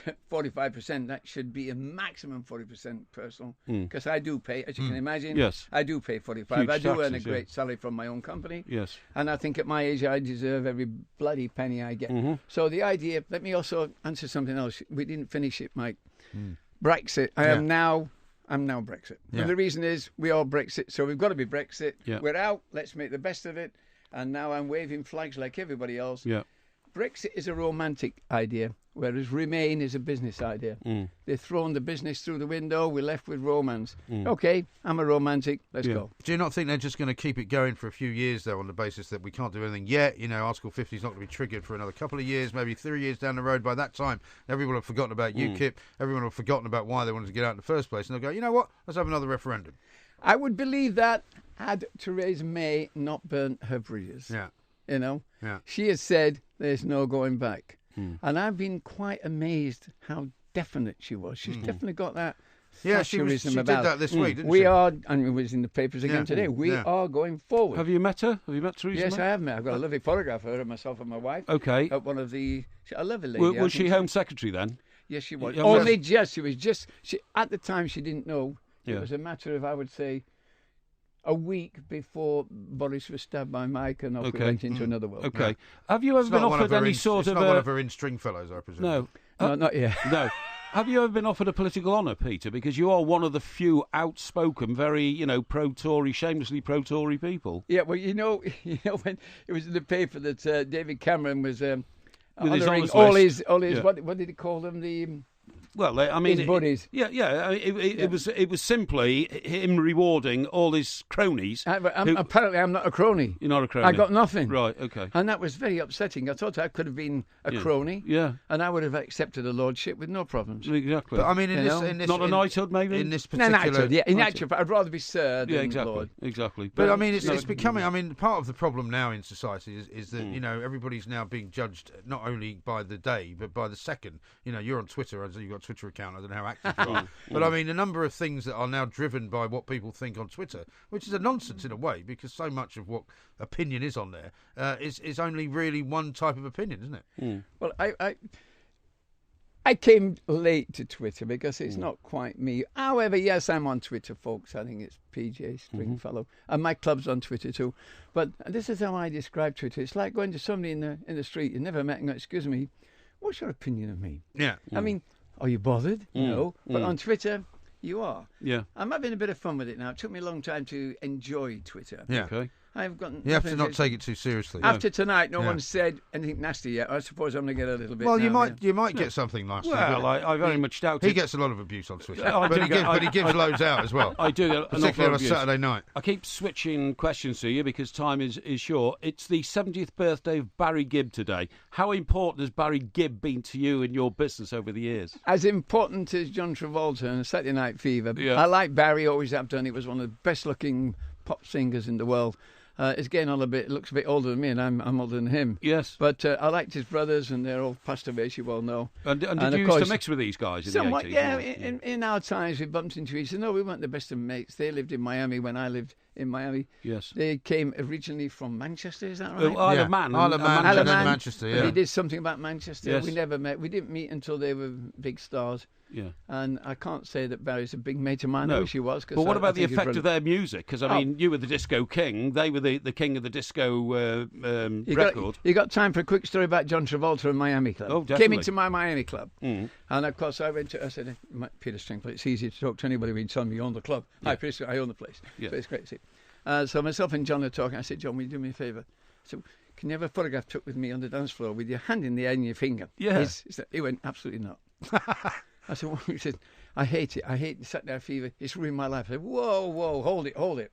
Yeah. I said, you and the Bee Gees made my life. Yeah. Yes. You made the whole industry is wrapped about. You created the disco industry. And the Bee Gees. And he went, I never thought of it like that. I said, well, I'm telling you, mate, you're my number one hero. Yeah. So with that, he said, I'll have a photograph taken, but I'm not putting my finger in the air. Right, okay. So I've got this great photograph of me and him, and he's looking like a film star, and I'm looking like I'm half-drunk club owner at the side of him in Miami. Excellent. Did you have a white suit on? Of course. Yes, absolutely. Of course. That's to be done. He didn't. He was black with some kind of outfit. Yeah. But it's funny, isn't it? Because, I mean, he thinks it ruined his life. Actually, it made his life, and then maybe took it in a different direction. But, I mean, I tell you what I watched the other day for Remain a brilliant Pulp Fiction, yeah. Oh, yeah. And that was his comeback movie, which is fantastic. It was his comeback, you're right. And Samuel L. Jackson's kind of star movie as well, you know. In fact, I forgot what the ending was like. He didn't want it to end like that, did you? When he got shot. Yeah, John Travolta got shot. Yeah, sure, that's right. And he died. He died. He didn't go, that's my arm. Don't give it away. Of all the, I think it's got to be our final question, Peter. Of all the celebrities that you've come across over the 35 years that you've been in business, who's the one who most impressed you, or the nicest guy, or? Well, there's a combination of different reasons why people are impressive. But if you really want a film star that, I could give you one that you won't even know, Jack Palance. Jack Palance. Yeah, funny enough, we were talking about him. No, you don't. We were talking about him this week, Jack black Palance. and white. Never in a million years were you guys talking about Jack Palance. Yeah, Jack Palance, at an Oscar ceremony, he did press-ups with one hand when he was 80 to prove to everybody how fit he still was. That must have been 3 years after I met him then. Yeah, maybe. He was an artist in the end. But the one that you recognise now is Jack Nicholson, of course. Jack Nicholson, Jack's great. Me and Jack, we got on like a house of fire. And he always calls in on you when he's in London, yeah? Yeah, but I often wonder if he remembers, because every time he's come, he's always had a few drinks and we have a few more. Yeah. I love him, man. And Professor Stephen Hawking, how about him? Well, listen, we could talk all night, but unfortunately, Porky has no conception of time.